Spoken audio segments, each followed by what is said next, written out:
තස්සේ භගවතු වරහතෝ සම්මා සම්බුද්දස්සේ නමෝ තස්සේ භගවතු වරහතෝ සම්මා සම්බුද්දස්සේ නමෝ තස්සේ භගවතු වරහතෝ සම්මා සම්බුද්දස්සේ අතිපූජනීය මහා සංඝරත්නයන් අවසරයි සද්ධාවන්ත පින්වත්නි අතිපූජනීය රේරුකාණේ චන්දවිමල මහානායක ස්වාමීන් වහන්සේ විසින් විරචිත ධර්ම විනිශ්චය කියන ප්‍රශ්නෝත්තර ග්‍රන්ථයේ පිළිවෙලින් පවත්වාගෙන ලබන ඒ ධර්ම සාකච්ඡාමය වැඩසටහනේ අද තිබෙන්නේ 33 වෙනි ප්‍රශ්නය. අපි භික්ෂුන් වහන්සේලාගේ ආපත්‍ති අනාපත්‍ති පිළිබඳව කතා කරගන්නට යෙදුනා කුමන කාරණයක් නිසාද? මේ පින්නතුල්ලා තව තවත් ශ්‍රද්ධාව වර්ධනය කර ගැනීම පිණිස. ආපත්‍තිය පාපයක්ද? අත්තාපත්‍ති කුසල චිත්තෝ ආපජ්ජති අත්තාපත්‍ති අකුසල චිත්තෝ ආපජ්ජති අත්තාපත්‍ති අව්‍යාකත චිත්තෝ ආපජ්ජති යනුවෙන් විනය පිටකයේහි පරිවාර පාළියේහි කුසල චිත්තයෙන් වන ආපත්‍තිය. ආපත්‍තිය කියලා කියන්නේ පැමිණීම, වරදට පැමිණීම. කුසල චිත්තේනොත් ඒ වරදට පැමිණීම වෙන්න පුළුවන්. අකුසල චිත්තයෙන් වන ආපත්‍තිය.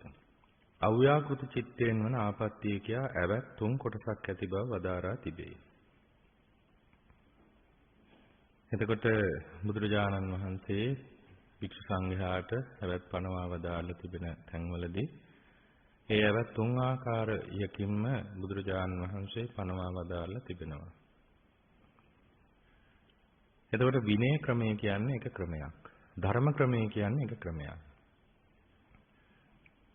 දැන් අපි හිතමු ගැහණු සතෙක්, අපි හිතමු බැල්ලියෙක් කියලා, නැත්නම් ගැහණු සතෙක්. අපි කරුණාව නිසා උපසම්පදා භික්ෂුන් වහන්සේ නමක් කරුණාව නිසා ඒ තමන් වහන්සේ වාසය කරන කුටියේ එලිපත්තේ නවත්තගෙන තියාගෙන ඉන්නවා. එතකොට ධර්මයට අනුව විනයට අනුව ඒක අවතක් වෙනවා. තමන්ගේ ත්‍රිසංගත සත්වයක්වත් එහෙම ස්ත්‍රී සත්වයක්වත් එහෙම තියාගන්නට, එහෙම නැත්නම් එහෙම කාමරේ තමන් වහන්සේගේ කුටියේ නොවුනත් ඉදිරියේ වෙලිපත්තේවත් තියාගන්නට බෑ. අන්න එතනදී වෙන්නේ කොමකක්ද? එතනදී අවතක් වෙනවා. හැබැයි ඒ අවත වෙන්නේ භික්ෂුන් වහන්සේට කුසල චිත්තයක් නිසා. මොකද්ද කුසල චිත්තය? කරුණාව නිසා. මේ වගේ දේවල් කුසල චිත්තයෙන් වන අවත කියලා සඳහන් වෙනවා. අකුසල චිත්තයෙන් වන අවත ඉතින් මුසාවාද ආදී වශයෙන් අකුසල චිත්තයෙන් අවත වෙන්නට පුළුවන්. අව්‍යාකෘත චිත්තය කියන්නේ රහතන් වහන්සේගේ සිත. ගිය වතාවල් වල අපි කතා කළා රහතන් වහන්සේටත් ප්‍රඥාප්තිය විනය පැනවීම දන්නේ නැත්නම් ආපත්‍ය වෙන්න පුළුවන්. මේවා අකුසල චිත්තයෙන් වෙන්නේ නැහැ. කුසල චිත්තයෙන් වෙන්නේත් නැහැ. ඒ රහතන් වහන්සේට කුසල අකුසල හටගන්නේ නැහැ. ඒවා වෙන්නේ අව්‍යාකෘත චිත්තයෙන්. අව්‍යාකෘත කියන්නේ කුසලුත් අකුසලුත් නොවන සිතුවිලි වලට තමයි, කුසලුත් අකුසලුත් නොවන සිත් වලට තමයි කියන්නේ අව්‍යාකෘත ක්‍රියාසිත කියලා කියන්නේ. ඒවා තමයි අව්‍යාකෘත සිත්. එතකොට මේ අව්‍යාකෘත සිත් තමයි රහතන් වහන්සේලාට ඇති වෙන්නේ. ක්‍රියාසිතක් පමණයි. ඒතර කුසලුත් නෙමෙයි අකුසලුත් නෙමෙයි, ඒවට කියනවා අව්‍යාකෘත සිත් කියලා. දැන් ඇවත සකස් වෙන්නේ කුසල චිත්තයෙන් නම් කියන්න පුළුවන්ද කුසල අකුසල විභාග කරන්නේ විනය ක්‍රමයෙන් නොව ධර්ම ක්‍රමයෙන්. කුසල අකුසල විභාගයේ කර්මය කර්මඵල විභාගයේ තියෙන විනය ක්‍රමයෙන් නෙමෙයි, ධර්ම ක්‍රමයෙන්. කර්ම විපාක පවසන්නේද ධර්ම ක්‍රමයෙන්. කුසල චිත්තයෙන් වන ඇවතක් පාපයකයි කීම මහා ධර්ම විරෝධී කියමනකි. දැන් කුසල චිත්තයෙන් ඇවතක් වුණාම ඒක පාපයක් කියනවා නම් ඒක ධර්ම විරෝධී කියමනක්. ඇයි ඒ? කුසල සිත නැත නැති උනේ. නේද? කුසල සිත ඇති උනේ. නමුත් ඇවතක් වුණා. ඒක පාපයක් කිව්වොත් ඒක ධර්ම විරෝධී. ඒ වගේම කුසල චිත්තයකින් අනිෂ්ට විපාක දුක් විපාක ඇති කරතයි කියතොත් එයත් ධර්ම විරෝධී මිත්‍යා කතාවක්. එතකොට කුසල චිත්තයකින් අනිෂ්ට විපාක දුක් විපාක ඇති වෙන්නේ නැහැ නේ කවදාවත්. ඒකත් ධර්ම විරෝධී කියමනක්. මේවා ගැන කිසිවක් නොදත් ඇතම් පඬිතුමාණීහු හැම අවතක්ම අපායගාමී පාප කර්මයක් වශයෙන් කතා කරමින් නූගත් ජනයා මුලා කරමින් භික්ෂූන්ටත් ගරිහා කරමින් රට ගිනි තබති. ඒ කියන්නේ 1959 ඒ වගේ දේවල් තිබිලා තියෙනවා. අර ගිය වතාවෙත් මම මතක් කළානේ අර ගිහි පින්නතුල්ලාට රකින්න තියෙන පංචශීලය ගැන නෙමෙයි කතා කරන්නේ. සාමණේර නැත්නම් විශේෂයෙන් උපසම්පදා භික්ෂූන්ගේ කෝටියක් සංවර සීලය ගැන තමයි බොහෝ ජනයා කතා කරන්නේ. ඉතින් ඒ නොදැන එහෙම කතා කරලා සියලු ආපත්‍ති නැත්නම් ඒ ඇවත් සුළු ඇවත් උනත් ඒවා අපායට යන ඇවත් කියන කාරණේ ලෝකයේ ජනයා මුලා කරලා මහා විනාශයක් කරනවා අකුසලයක් කරගන්නවා. පරාජිකාවෙන් අන්‍ය කුඩා ඇවැත්වලට පැමිණ සිටින අලජ්ජි පුද්ගලයන් හා දුස්සීලයන් සංඝ රත්නයේට අයත් පුද්ගලයන් ලෙස පිළිගෙන ඔවුන්ට ගරු බුහුමන් කළ යුතුයද? දැන් අපි මුලින් සඳහන් කළා මහා ශික්ෂාපද 4 තමයි පරාජිකා 4. උපසම්පදා සීලේ ජීවනාලිය උපසම්පදාවේ ජීවය තමයි මහා සිල්පද 4. එතකොට මේ මහා සිල්පද 4 හැර අන්‍ය කුඩා ඇවැත්වලට කුඩා වැරදි වලට පත් වෙලා සිටින පුද්ගලයන් නැත්නම් භික්ෂුන් වහන්සේලා සංඝ රත්නයේට අයත් පුද්ගලයන් ලෙස පිළිගත යුතුයද කියලා ප්‍රශ්නයක් අහනවා. ඒකත් වර්තමානයේ වැදගත් ප්‍රශ්නයක්. පැවිද්දෙකු විසින් සීමාවකදී බුද්ධාඥාව පරිදි සංඝයා ඉදිරියේ ලබන උපසම්පදා සීල සමාදානය පරාජිකා පත්‍ය හැර අනෙක් කැවතකට පැමිණීම නිසා නොබිදේ. එතකොට උපසම්පදා භූමියටපත් වුණායින් අනතුරුව ඒ උපසම්පදා භූමියේදී ඇතිවෙන්නා වූ නැත්නම් උපසම්පදා භූමියේදී ඒ ලැබෙන්නා වූ උපසම්පදා සීලය විනාශ වෙන්නේ සතර පරාජිකාවකින් එකකටපත් වුණොත් පමණයි. වෙන විනාශ වෙන ක්‍රමයක් නැහැ. එතකොට උපසම්පදා වෙනවා කියන්නේ මොකක්ද? උපසම්පදා වෙනවා කියන්නේ සාමණේර පැවිද්දෙන් සාමණේර භාවයෙන් ඉහළට ඔසවා තබනවා කියන කාරණේ තමයි උපසම්පදාව කියන්නේ. ඒ උපසම්පදාවට විශේෂ ස්ථානයක් අවශ්‍යයි. ඒකට කියනවා සීමාව කියලා. මොකද මේ උපසම්පදා ඇතුළු සෑම විනය කර්මයක්ම සිද්ධ වෙන්න ඕනේ සමගි සංඝයාගෙන් තමයි වෙන්නට ඕනේ. සංඝයා අසමගී කියන්නේ දැන් මෙතන විනය කර්මයක් කරනවා. එතකොට මේ විහාරස්ථානයේ භික්ෂුන් වහන්සේලා මෙතන රැස් වෙලා විනය කර්මයක් කරනවා. තව භික්ෂුන් වහන්සේලා එහෙම ගමන් කරනවා. එතකොට මේ සංඝයා සමගි නැහැ. මෙතන සමගිය කියන්නේ මේ අමනාප වෙලා වාද ભેද ඒ කාරණේ නෙමෙයි අසමගිය කියන්නේ. ඒ කියන්නේ බුදුරජාණන් වහන්සේ සමගි සංඝයාගේ ස්වභාවය දේශනා කළා තියෙනවා. විනය කර්මයක් කරනකොට භික්ෂුවක් අතර භික්ෂුව ක්‍රියන් දෙකමාරක් ළඟ ඉන්න ඕනේ. ඒක තමයි සමගි සංඝයාගේ කාය සාමග්‍රිය. ක්‍රියන් දෙකමාරෙන් දෙකමාර. ඒ කියන්නේ අත ඉස්සරහට දෙපැත්තට දික් කළාම අනිත් භික්ෂුවගේ උරහිසේ වදින ප්‍රමාණයට ළඟව තමයි විනය කර්ම වලට වාඩි වෙන්නට ඕනේ. ඒක තමයි කාය සාමග්‍රිය සංඝයාගේ විනය කර්ම වලට. එතකොට දැන් හිතන්න විනය කර්මයක් කරනකොට දැන් මේ පළාතේ ඉන්න සියලු භික්ෂුන් වහන්සේලා එකතු කරන්න වෙනවා. ඇයි තව භික්ෂුන් වහන්සේලා තව පන්සල් වල විහාරස්ථාන වල ඉන්නවා. ඉතින් එහෙම එකතු කරන්න වෙනවා. ඒක ලොකු ප්‍රශ්නයක්. නේද? දැන් ගමක විනය කර්මයක් කරනවා නම් ගමේ ඉන්න ඒ ගාම සේවාව අද කාලේ නම් ග්‍රාම සේවා වසම්නේ ලංකාවේ තිබෙන්නේ. ග්‍රාම සේවා වසමින් ඉන්න සියලු භික්ෂුන් වහන්සේලා අර ළඟට කැඳවන්න වෙනවා. අත්පස කියලා කියන්නේ. ඒකට අත්පසට කැඳවන්න වෙනවා. මේක තමයි සංඝ සාමග්‍රිය, කාය සාමග්‍රිය. ඒක කරන්න පුළුවන් කමක් නැහැ. අන්න ඒකට තමයි මේ බුදුරජාණන් වහන්සේ සීමා මාලකය අනුදැන වදාළේ. එතකොට සීමා මාලකයක් සම්මත කරගන්න කලාට පස්සේ සීමා මාලකයේ තුල භික්ෂුන් වහන්සේලා ඕනතරම් විනය කර්ම කරන්න පුළුවන්. මේ දැන් සීමා මාලකයේ මෙහි සීමා මාලකයේ විනය කර්ම කරනකොට මෙහෙත් භික්ෂුන් වහන්සේලා ඉන්න පුළුවන්. ඒ භික්ෂුන් වහන්සේලා ඉඳීම අර සීමා මාලකයේ විනය කර්මයට බාධාවක් නෙවෙයි. ඇයි ඒකයි බුදුරජාණන් වහන්සේ සීමා මාලක අනුදැන වදාළේ. එතකොට අනුරාධපුරයේ තිබුණා මහා සීමාව. මේක ගැන කතා කරනවා නම් ගොඩාක් කතා කරන්න පුළුවන්. මේව ටිකක් හරි දැනගන්න ඕනේ මේ ශාසනයේ තියෙන ගැඹීර භාවය. අනුරාධපුරයේ තිබුණා මහා සීමාව. මහා සීමාව කියන්නේ තුන් යොදුන් සීමාව. යොදුනක් කියන්නේ යොදුනට මත දෙකක් තිබෙනවා. සතක්ම 16ක් කියලාත් කියනවා. හැතැම්ම 8ක් කියලාත් කියනවා. නමුත් සතපුම් 16 තමයි වැඩිපුරම ගන්න යොදුනක්. යොදුනක් කියන්නේ සතපුම් 16ක්. ඒ සතපුම් 16ව තුනක්. මේ තමයි අනුරාධපුර තුන් යොදුන් මහා සීමාව.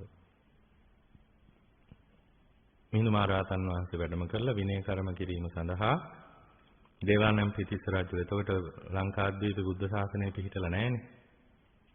ඒ නිසා සංඝයා ඇති වුණාට පස්සේ දේවානම් පිටිස්ස රජුරෝ මංගල හස්ති රාජයාගේ නගුලක් බැඳලා රිදී නගුලක් තුන් යොදුන සීමා කළා. සීමා කළා කියන තුන් යොදුන වට කරලා ඇඳා ඉර.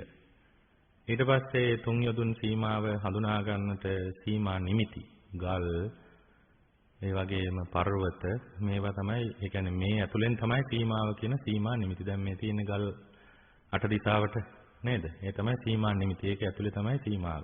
කාලයක් යනතුරු ඒ සීමාව හඳුනා ගන්න පුළුවන්. ඇයි? ස්ථීරව ගල් පිහිටලා තියෙන නිසා. පාෂාණ පිහිටලා තියෙන නිසා.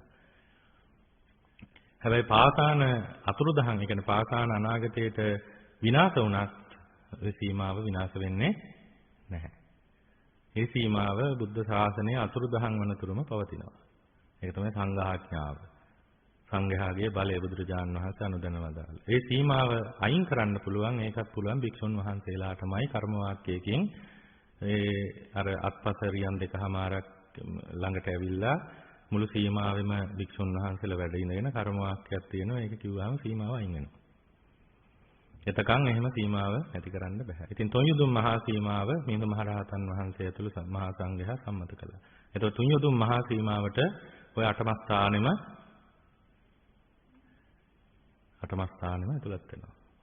අයි සැතැම්ම 16ව තුනක් නේද? එතකොට අද කාලේ ගෙවල් දොරවලුත් ඇත්තේ මහා සීමාවෙම තමයි. එතකොට මේ තුන්යුදුම් මහා සීමාවේ ඛණ්ඩ සීමා කියන්නේ කුඩා සීමා 11ක් තිබිලා තියෙනවා. ඒ එක කුඩා සීමාවක් තමයි ලෝවා මහා ප්‍රාසාද. ඒකත් සීමා මාලකයක්. ගල් කණු 400යි 400යි හතර පැත්තට ගල් කණු 1600කින් තමයි සීමාව තට්ටු 9කට සකස් කරලා තිබිලා තියෙන්නේ. උඩ තට්ටුවට නැගුණාම මුහුද පේනවා. ශ්‍රී පාදස්ථානයේ පේනවා. එතකොට උඩම තට්ටුවේ රහතන් වහන්සේලා වැඩ ඉඳලා තියෙන ඒ වගේ විදිහට තමයි විස්තර තියෙන්නේ. එතකොට ඒක ඛණ්ඩ සීමාවක්. ඒ කියන්නේ ඇයි? දැන් තුන් යොදුන් මහා සීමාවේ විනය කර්ම කරනවා නම් තුන් යොදුනේ මහා සීමාවේ ඉන්න භික්ෂුන් වහන්සේලා අර රියන් දෙකමාරේ ළඟට එන්න ඕනේ. ඒක කරන්න පුළුවන්ද? බෑ. ඒක තමයි ඊළඟට මිහිඳු මහරහතන් වහන්සේ ඛණ්ඩ සීමා කියලා කුඩා සීමා 11ක් සම්මත කළා. සීමා සම්මතය ගැන මම කියන්න යන්නේ නැහැ. ඒක දිග විස්තරයක්. ඉතින් උපසම්පදාව ගැන මේ කතා කළේ. නමුත් ඒව වුණත් දැනගන්නට ඕනේ ඒ කුඩා සීමා 11ක් සම්මත කළාට පස්සේ භික්ෂුන් වහන්සේලාට ඒ ඕන සීමාවක විනය කර්ම කරන්න පුළුවන් බාධාවක් නැහැ. කාය සාමග්‍රිය තියෙනවා. ඒ සීමාව ඇතුලේ භික්ෂුන් වහන්සේලා ඉන්නවනේ. ඒකත් අත්පස නේද? අත්පස කියන්නේ රියන් දෙකමාරක් ළඟ. එහෙම එකතු වෙලා තමයි විනය කර්ම කරන්නේ. දේවදත්ත භික්ෂුන් වහන්සේ සංඝ බෙදේ කරේ කොහොමද? ආනන්තරිය වෙන සංඝ බෙදේ කරන්න පුළුවන් උපසම්පදා භික්ෂුවකට පමණයි. මේ කේලම් කියලා කොටවලා කරන සංඝ බෙදයක් නෙමෙයි මේ. ආනන්තරිය සරම ඒවට අකුසල් තියෙනවා. ආනන්තරිය සංඝ බෙදේ කරන්නට පුළුවන්කම තියෙන උපසම්පදා භික්ෂුවකට සහ අවම භික්ෂුන් වහන්සේලා 9 ඉන්න ඕනේ ඒ සංඝ ભેදේ කරන උපසම්පදා භික්ෂුවත් සමග. අවම උපරිම ඕන තරම් ඉන්න පුළුවන් අවම. මොකද අපි මුලින් මේ ග්‍රන්ථයේම කතා කළා විනය ක්‍රමයට සංඝයා කියන්නේ අවම කී නමද? 4 නමයි. විනය ක්‍රමයට සංඝයා කියන්නේ අවම 4 නමයි. එතකොට දේවදත්ත ස්වාමින් වහන්සේ මැද. මේ පැත්තේ 4 නමයි එකම සීමා මාලකයේ මේ පැත්තේ 4 නමයි. අවමනේ. එතකොට දෙපැත්තේ සංඝයා අර රියන් දෙකමාරේ ළඟ නැහැ. සංඝයා වෙන් කරලා. වෙන් කරලා මැද ඉඳන් අර දෙපාර්ශ්වයට දේවදත්ත භික්ෂුන් වහන්සේගේ අනකිරීම මත දෙපාර්ශ්වය වෙනම විනය කර්ම කළා. ඒකෙන් තමයි සංඝ බෙහෙදේ සිද්ධ වෙන්නේ. එතකොට බුදුරජාණන් වහන්සේ ඔය අනිත් ආනන්තරීය පාප කර්ම 4 ගැන දේශනා කරන්නේ, ඒ කියන්නේ එහි කාලය දේශනා කරන්නේ නැහැ.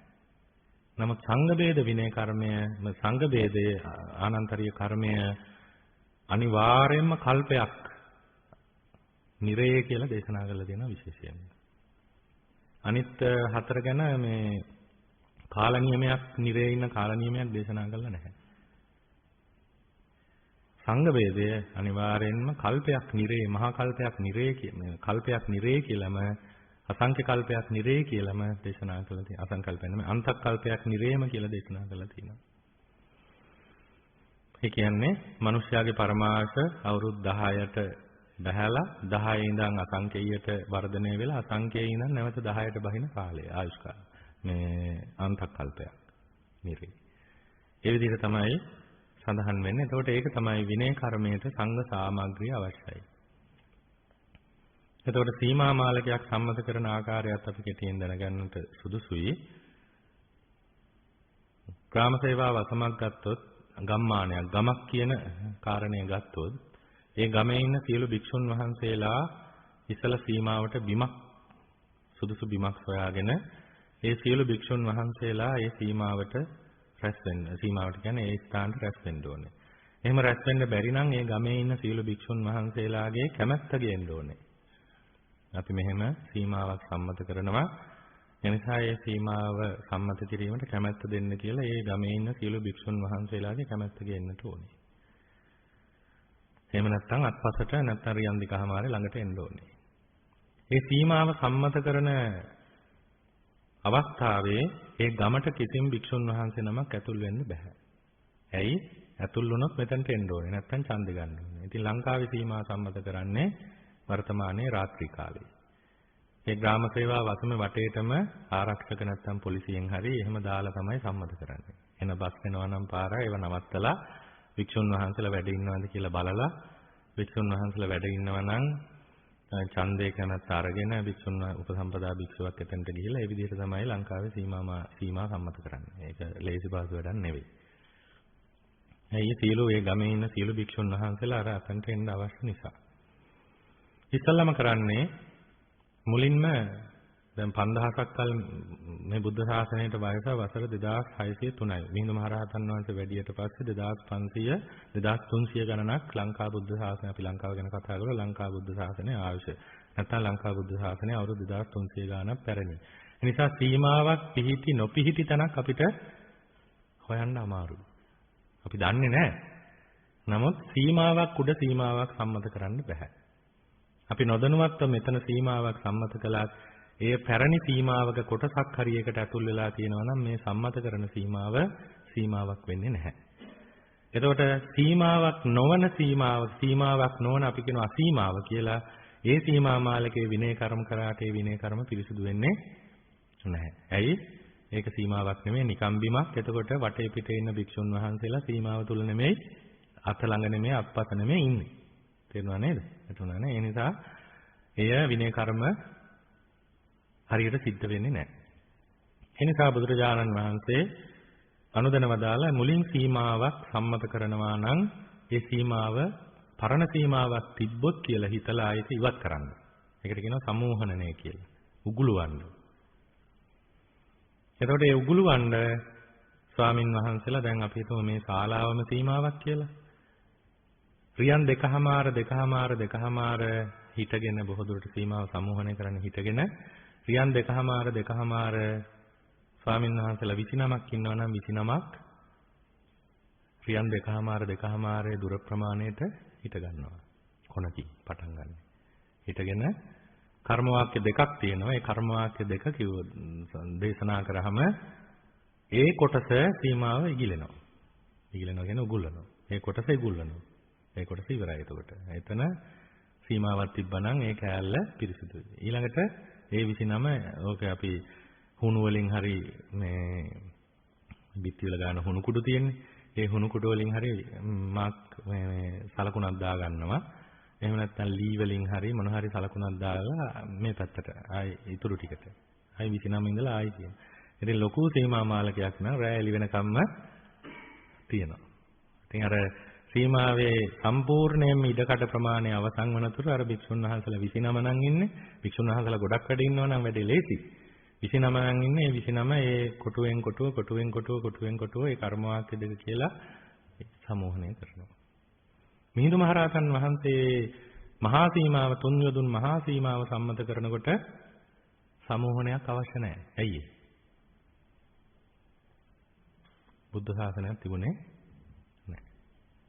ඒ හින්දා සීමාව ලකුණු කළා, මැද ඉඳගෙන භික්ෂු සංඝයා එකතු වෙලා සම්මත කළා. නමුත් අද එහෙම බෑ. ඉතින් ඒ නිසා ඒ සීමා මාලකය එහෙම දැන් ඉවත් කරලා ඊට පස්සේ නිමිති කියන්නේ මොනවද? මේ තියෙන ගල් අද ගන්න ලේසියට ගල් ගන්න පුළුවන්, තුඹස් ගන්න පුළුවන්, ගස් ගන්න පුළුවන්, සීමා මායින් හැටියට පර්වත ගන්න පුළුවන්. ඒ වගේම පාරවල් ගන්න පුළුවන්, ස්ථීර වගේ පාරවල්. ඒ වගේ නිමිති 8ක් තියෙනවා ගන්න පුළුවන්. ඉතින් අපි වැඩි ලේසියට පාසාන නිමිත්ත තමයි ගන්නෙ. පාසාන නිමිත්ත 8 දිශාවේ ඒ බිමේ පිහිටවනවා. ඒ කියන්නේ හිටවනවා. මේ හිටවල තියෙන්නේ දැකලා ඇතිනේ. ඉස්ලාම නැගෙනහිරින් පටන් ගන්න. ඉතින් ස්වාමින් වහන්සේලා අහනවා ගිහි කෙනෙක් හරි කවුරු හරි ඉන්නේ මේ නැගෙනහිර දිශාවේ මොකද්ද නිමිත්ත? පුරත්තිමා දිශාවේ කින් නිමිත්තක්. එතකොට අර ගිහි කෙනා උත්තර දෙනවා පාසානෝ බන්තේ. ස්වාමීනි මේක මේ පැත්තේ නිමිත්ත පාසානයක්. ඒසෝ පාසානෝ නිමිත්තං. එහෙනම් භික්ෂුන් වහන්සේලා කියනවා ඒක පාසාන නිමිත්ත. ඊළඟට නැගෙනහිර දිශාවෙන් පස්සේ තියෙන්නේ ගිනිකොණ දිශාව. ඒකට කියන්නේ පුරත්තිමාය අනුදිශාය. නැගෙනහිර අනුදිශාව. මොකද්ද නිමිත්ත? ওই විදිහට වටේම නිමිති සම්මත කරනවා. ඒක තමයි සීමාවේ මායි. ඊළා නිමිත්තෙන් නිමිත්ත එකතු කරනවා. නැවත පුන පුරත්තිමාය දිශායකින් නිමිත්තක්. නැවත පෙරදිග නිමිත්ත මොකද්ද? නැවත පෙරදිග නිමිත්ත මොකද්ද? ඒත් පාසානේමයි. එතකොට අර නිමිති 8ම එකතු කළා වෙනවා. නැගෙනහිරින් පටන්ගෙන ආයෙත් නැගෙනහිර දිශාවටම ඇවිල්ලා එතන නැගෙනහිර දිශාවෙන්ම අවසන් කරනවා. දැන් සීමාව සමෝහණය කළා. පරණ සීමාවක් තිබ්බොත් ඒක ඉගිල්ලුවා. ඒ වගේම නිමිති සම්මත කළා. ඊට පස්සේ වේසි සීල ස්වාමින් වහන්සේලා රියන්නේ දෙකමාරේ ළඟට වැඩම කළා. කර්ම වාක්‍ය දෙකක් තියෙනවා. ඒ කර්ම වාක්‍ය දෙක දේශනා කරාම මේ දේශනා කළ අවසානයේදී ජල පොළව යම් තැනකද අහුවෙන්නේ ජලය අසු වෙන තාක් සීමාව බුදුරජාණන් වහන්සේගේ ආඥාවෙන් පිහිටනවා. දැන් මේ සීමාව හරනකොට ජලය කොයි අවස්ථාවේද හම්බෙන්නේ ඒ තාක් සීමාව. දැන් සීමාව හැරුවත් සීමාව. අතීතයේ ඔය අබේගිරික ජේතවනික නිකායවල පිහි වුණානේ ලංකාවේ අනුරාධපුර යුගයේ. ඉතින් මේ භික්ෂුන් වහන්සේලා මහායාන අදහස් අරපු භික්ෂුන් වහන්සේලා එකතු වෙලා ඒ භික්ෂුන් වහන්සේලාගේ සීලේ ප්‍රශ්නයක් තිබුණේ නැහැ. පරාජිකවටපත් වෙලා හිටියේ නැහැ. මොකද ඒගොල්ලෝ ඒ කාලේ ඒව ආරක්ෂා කරගත්තා. අද මහායාන භික්ෂුන් වහන්සේලාගේ සිරිත් නැති වුණාට ඉතින් ඒ එක එක නිකායවල බිහි වෙලා එක එක මිත්‍යා දෘෂ්ටික බලවේග ඇවිල්ලා අර තුන් යොදුන් මහා සීමාව ඉවත් කරන්න හැදුවා. ඉතිහාසය එහෙම සඳහන් වෙනවා. තේරවාදයේ අපිත් එක්ක වෛරය ඇති කරගෙන ඇයි ඒ මොකද වෛරය ඇති කරගත්තේ? ලංකා ඉතිහාසයේ මහසෙන් රජුරුව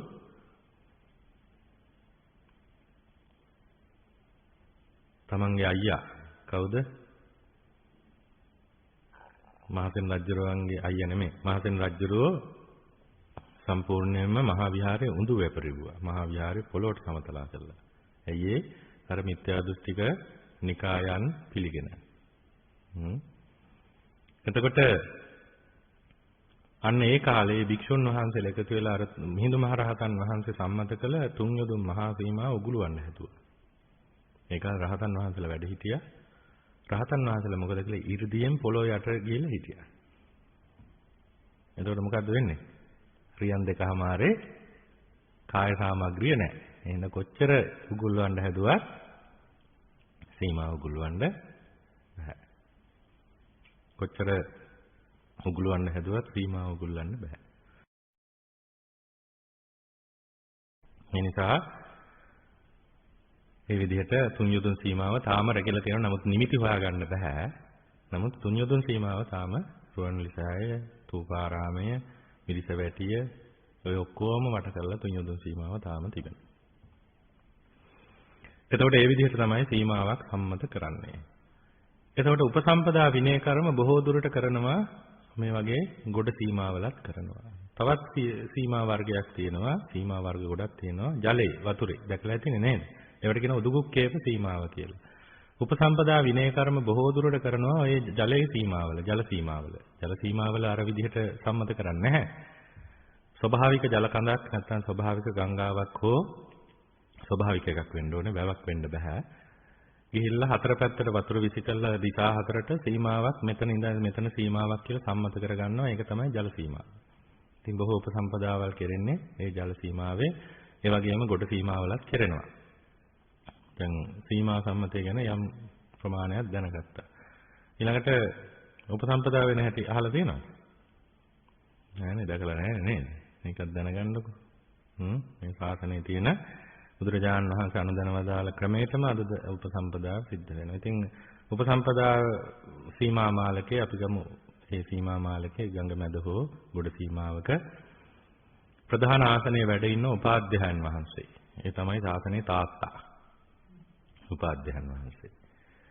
ඊළඟට භික්ෂුන් වහන්සේලා බුදුරජාණන් වහන්සේ අනුදැන වදාළ දඹදිව මධ්‍ය දේශේ නම් භික්ෂුන් වහන්සේලා අවම අවශ්‍යයි 19ක් උපසම්පදාවට. මොකද ඒ කාලේ දඹදිව භික්ෂුන් වහන්සේලා ඕන තරම් හිටියා. මධ්‍ය දේශයෙන් පිට, මධ්‍ය දේශය කියන්නේ ඔය කුසිනාරාව, සවැත් නුවර, ඔය ඒ අදාළ ප්‍රදේශය. මහා බෝධිය, මේ මධ්‍ය දේශය. බුදුරජාණන් වහන්සේ අනුදැන වදාළ මධ්‍ය දේශයෙන් බැහැර උපසම්පදාවක් සඳහා අවම භික්ෂුන් වහන්සේලා 5 නමක් අවශ්‍යයි කියලා. ඒකයි ලංකාද්වීපයේට මිහිඳු මහරහතන් වහන්සේ, ඉත්තිය මහරහතන් වහන්සේ, උත්තිය මහරහතන් වහන්සේ, බද්දසාල මහරහතන් වහන්සේ, ඉත්තිය උත්තිය සම්බල මහරහතන් වහන්සේ 5 නමක් වැඩියා. ඇයි ඒ?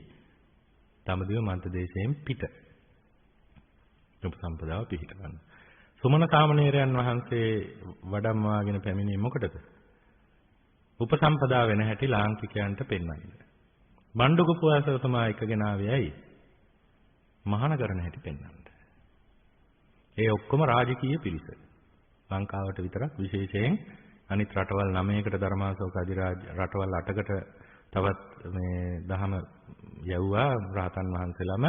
නමුත් ලංකාවට විතරක් මෙහෙම විශේෂයකින් රාජකීය පිරිසම ආවා. මිහිඳු මහරහතන් වහන්සේ, ධර්මාශෝක අධිරාජ්‍යයාගේ පුතුණුවන්, ඒ වගේම ඉත්තිය උත්තිය සම්බල බද්දසාල මහරහතන් වහන්සේලා රාජකීය පිරිස, රාජකීය රුධිරයේ තියෙන පිරිස. ඒ වගේම සුමන සාමණේරයන් වහන්සේ කියන කවුද? කවුද?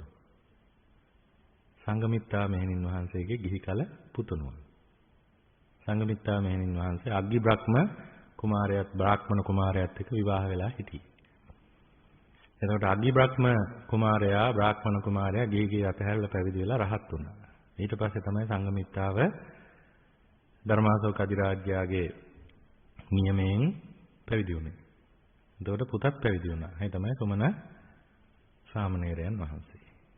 ඒ රාජකීය පවුලමයි. බණ්ඩුගුපවාසතුමා කියන්නේ මිහිඳු මහරහතන් වහන්සේගේ බෑන කෙනෙක් වෙනවා. එතකොට මේ රාජකීය පිරිසමයි ලංකාවට වැඩම කළේ. එතකොට 5 නමකින් උපසම්පදාව පිළිටවන්න පුළුවන්. නමුත් ඉතින් 5 නමක් නෙමෙයි අද ඕනතරම් භික්ෂු සංඝයා වහන්සේ එකතු කරගන්නවා උපසම්පදා විනය කර්මයට. ඉතින් උපසම්පදා අපේක්ෂකයා උපසම්පදාව ඉල්ලන තැනත් නැත්නම් සාමණේර භික්ෂුව සාමණේරයන් වහන්සේ අපි පිරිස වැඩි නිසා එක සැරේට 3 නමක් උපසම්පදා කරනවා. එක සැරේට 3 නමක් උපසම්පදා කරන්න 3 නම එකට උපසම්පදා කරන්නේ විනාඩි 45ක් විතර යනවා. ඒ නිසා අද කාලේ මේ පිරිස වැඩි නිසා එක නමක් වුණත් පුළුවන්, දෙනමක් වුණත් පුළුවන්, 3 නමක් වුණත් පුළුවන්. 3 නමට වඩා ගන්නෙ නෑ. ඇයි ඒ? 4 නමක් ගත්තොත් ඒක උපසම්පදාව පිළිනොට සංඝයා වෙනවා. නේද? සංඝයා විසින් සංඝයා උපසම්පදා කරනවා කියලා එක එහෙම දෙයක් නෑනේ. එහෙනම් අවම ගන්නේ උපරිම ගන්නේ 3 නමයි. 3 නමක් අවම එක නමක් හෝ දෙනවා. ඉතින් ඉස්සෙල්ලා උපාධ්‍යයන් වහන්සේගේ පා වන්දනා කරන්න ඕනේ. වන්දනා කළා බුදුරජාණන් වහන්සේ දේශනා කළා තියෙනවා පඨමං උපජ්ජං ගාහාපේතබ්බෝ. මුලින්ම උපාධ්‍යාග්‍රහණය කරන්නට ඕනේ.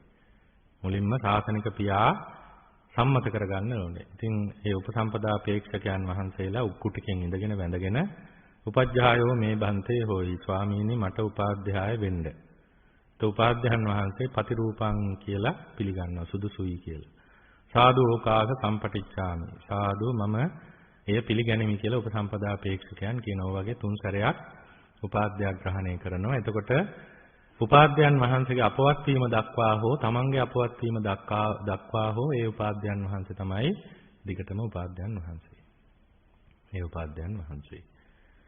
ඊළඟට බුදුරජාණන් වහන්සේ අනුදැන වදාළ තියෙනවා උපජ්ජං ගාහාපෙත්වා පත්ත චීවරං ආචික්කිතබ්බං. උපාධ්‍යයන් වහන්සේ අනුමත කරගෙන ඊළඟට පාත්‍ර සිවුරු විමසන්න කියලා. පාත්‍රයක් නැති, දෙපට සිවුරක් නැති, තනිපට සිවුරක් නැති, අඳනයක් නැති අය උපසම්පදා කරන්න එපා කියලා දේශනා කරලා තියෙනවා. ඊට පස්සේ දැන් පාත්‍ර උක්කුටකින් ඉන්නේ. දැන් කර්ම වාක්‍ය කියන්න භික්ෂුන් වහන්සේලා 3 නමක් උපාධ්‍යයන් වහන්සේගේ ඉදිරියේ සිටිනවා. අනිත් භික්ෂුන් වහන්සේලා ඒ කර්ම වාක්‍ය කියන භික්ෂුන් වහන්සේලාගේ පිටිපස්සේ අර රියන් දෙකමාරේ දුරින් වැඩ ඉන්නවා. ඉන්න තාක් භික්ෂුන් වහන්සේලා. ඒතර උපාධ්‍යයන් වහන්සේ මෙහෙම ආසනයේ වැඩ හිටියොත් ඒක පැත්ත ප්‍රශ්නයක් නැහැ. සාමාන්‍යයෙන් කර්ම වාක්‍ය කියන භික්ෂුන් වහන්සේලා 3 නම මෙහෙම පේලියට ඉන්නවා. උපසම්පදා අපේක්ෂක 3 නම මෙහෙම පේලියට ඉන්නවා. ඊට පිටිපස්සේ කාරක සංඝයා. ඒ කියන්නේ අනිත් සියලු භික්ෂුන් වහන්සේලා අර විනය කර්ම අත්පස රියන් දෙකමාරේට තුරින් වැඩ ඉන්නවා. ඉතින් කලින් සීමා මාලයකට ධාතු කරඬුව වඩම්මලා බුද්ධ වන්දනා ආදී කළා තමයි පටන් ගන්න. ඊට පස්සේ පාත්‍රයේ බිම තියලා තියෙන 3 නමගේ පාත්‍ර 3. ඒ පාත්‍ර 3 උඩින් දෙපට සිවුර නවලා තියලා තියෙනවා. ඊට පස්සේ තනිපට සිවුරයි අඳනේ අඳගෙන පොරවගෙන ඉන්නවා. ඊට පස්සේ අර භික්ෂුන් වහන්සේලා කර්මාචාර්යවරු කියලා කියන්නේ කර්ම වාක්‍ය කියන ඒ භික්ෂුන් වහන්සේලා 3 නම එකට අහනවා අයන්තේ පත්තෝ මේ ඔබගේ පාත්‍රයද? එතකොට අර 3 නම උත්තර දෙනවා ආම බන්තේසේ ස්වාමින් වහන්සේ. අයං සංඝහටි මේ ඔබගේ දෙපට සිවුරද? දෙපට සිවුර කියන්නේ පොටවල් දෙකක් තියෙනවා දෙපට සිවුරේ. බුදුරජාණන් වහන්සේ සීතලට අනුදැන වදාළලා තියෙන දෙපට සිවුර පොටවල් දෙකක්. දෙපට සිවුර අනිවාර්යෙන් උපසම්පදා භික්ෂුවකට අවශ්‍යයි. එතකොට මේ ඔබගේ දෙපට සිවුරද? ඒක නවල පාත්‍රයේ උඩ තියෙන්නේ ආම බන්තේ. ඊට පස්සේ පොරෝගෙන ඉන්න සිවුර අල්ලලා අහනවා අයන්තේ උත්තරා සංඝෝ මේ ඔබේ උතුරු සංඝ සිවුරද? කියන්නේ තනිපට සිවුරද? එක පොටක් තියෙන සිවුර ආම බන්තේ. ඊට පස්සේ මුලින් ඉඳ ගන්නකොට කියනවා අඳනේ පොඩ්ඩක් පේන්න තියලා ඉඳ ගන්න කියලා. අඳනේ අල්ලලා අහනවා මේ ඔබේ අන්තර්වාසකයේද නැත්නම් අඳනේද කියලා ආම බන්තේ. ඊළඟට පත්ත චීවරං ආචික්කිත්වා අන්තරාය කර ඊට පස්සේ නම සම්මත කරනවා. දැන් කර්ම වාක්‍යයක් කියනකොට උපාධ්‍යයන් වහන්සේ මේ උපාධ්‍යයන් වහන්සේගේ ශිෂ්‍ය 3 නම මේ අහවල් ශිෂ්‍යයා මේ අහවල් ශිෂ්‍යයා මේ අහවල් ශිෂ්‍යයා. එතකොට නම් 3ක් කියන්න වෙනවා. බුද්ධ රක්කිත, ධම්ම රක්කිත, සංඝ රක්කිත කියලා 3 නමක් කියමු අපි. එතකොට උපාධ්‍යයන් වහන්සේ කොහොමද ගන්නේ? උපාධ්‍යයන් වහන්සේ නාගසේන කියලා හිතමුකෝ අපි. එතකොට අර කර්ම වාක්‍ය කියනකොට මේ නාගසේන ස්වාමින් වහන්සේගේ බුද්ධ රක්කිත, ධම්ම රක්කිත, සංඝ රක්කිත කියන මේ ශිෂ්‍යවරු 3 නම උපසම්පදාව ඉල්ලනවා. මේ හැම තැනදීම අර නම් කියන්න වෙනවා. ඒක කරදරයක්. එහෙනම් මුලින්ම නමක් සම්මත කරනවා. සංඝයා විසින් නමක් සම්මත කරන උපාධ්‍යයන් වහන්සේට තිස්ස කියලා. ඒක සම්මත කරනවා. සම්මත නමක්. එතකොට ඒ නම අර කර්ම වාක්‍යයට හැමතිස්සෙම කියන්න ලේසියිනේ නේ. ඊළඟට අර උපසම්පදා අපේක්ෂක 3 නමට නමක් සම්මත කරනවා නාග කියලා. එතකොට අර නම් කියන්න අවශ්‍ය නැත්නම් හඳුන්වන්න එපා. එහෙමයි බුදුරජාණන් වහන්සේ අනුදැනව දාලා තියෙන්නේ. ඒ නම සම්මත කරනවා.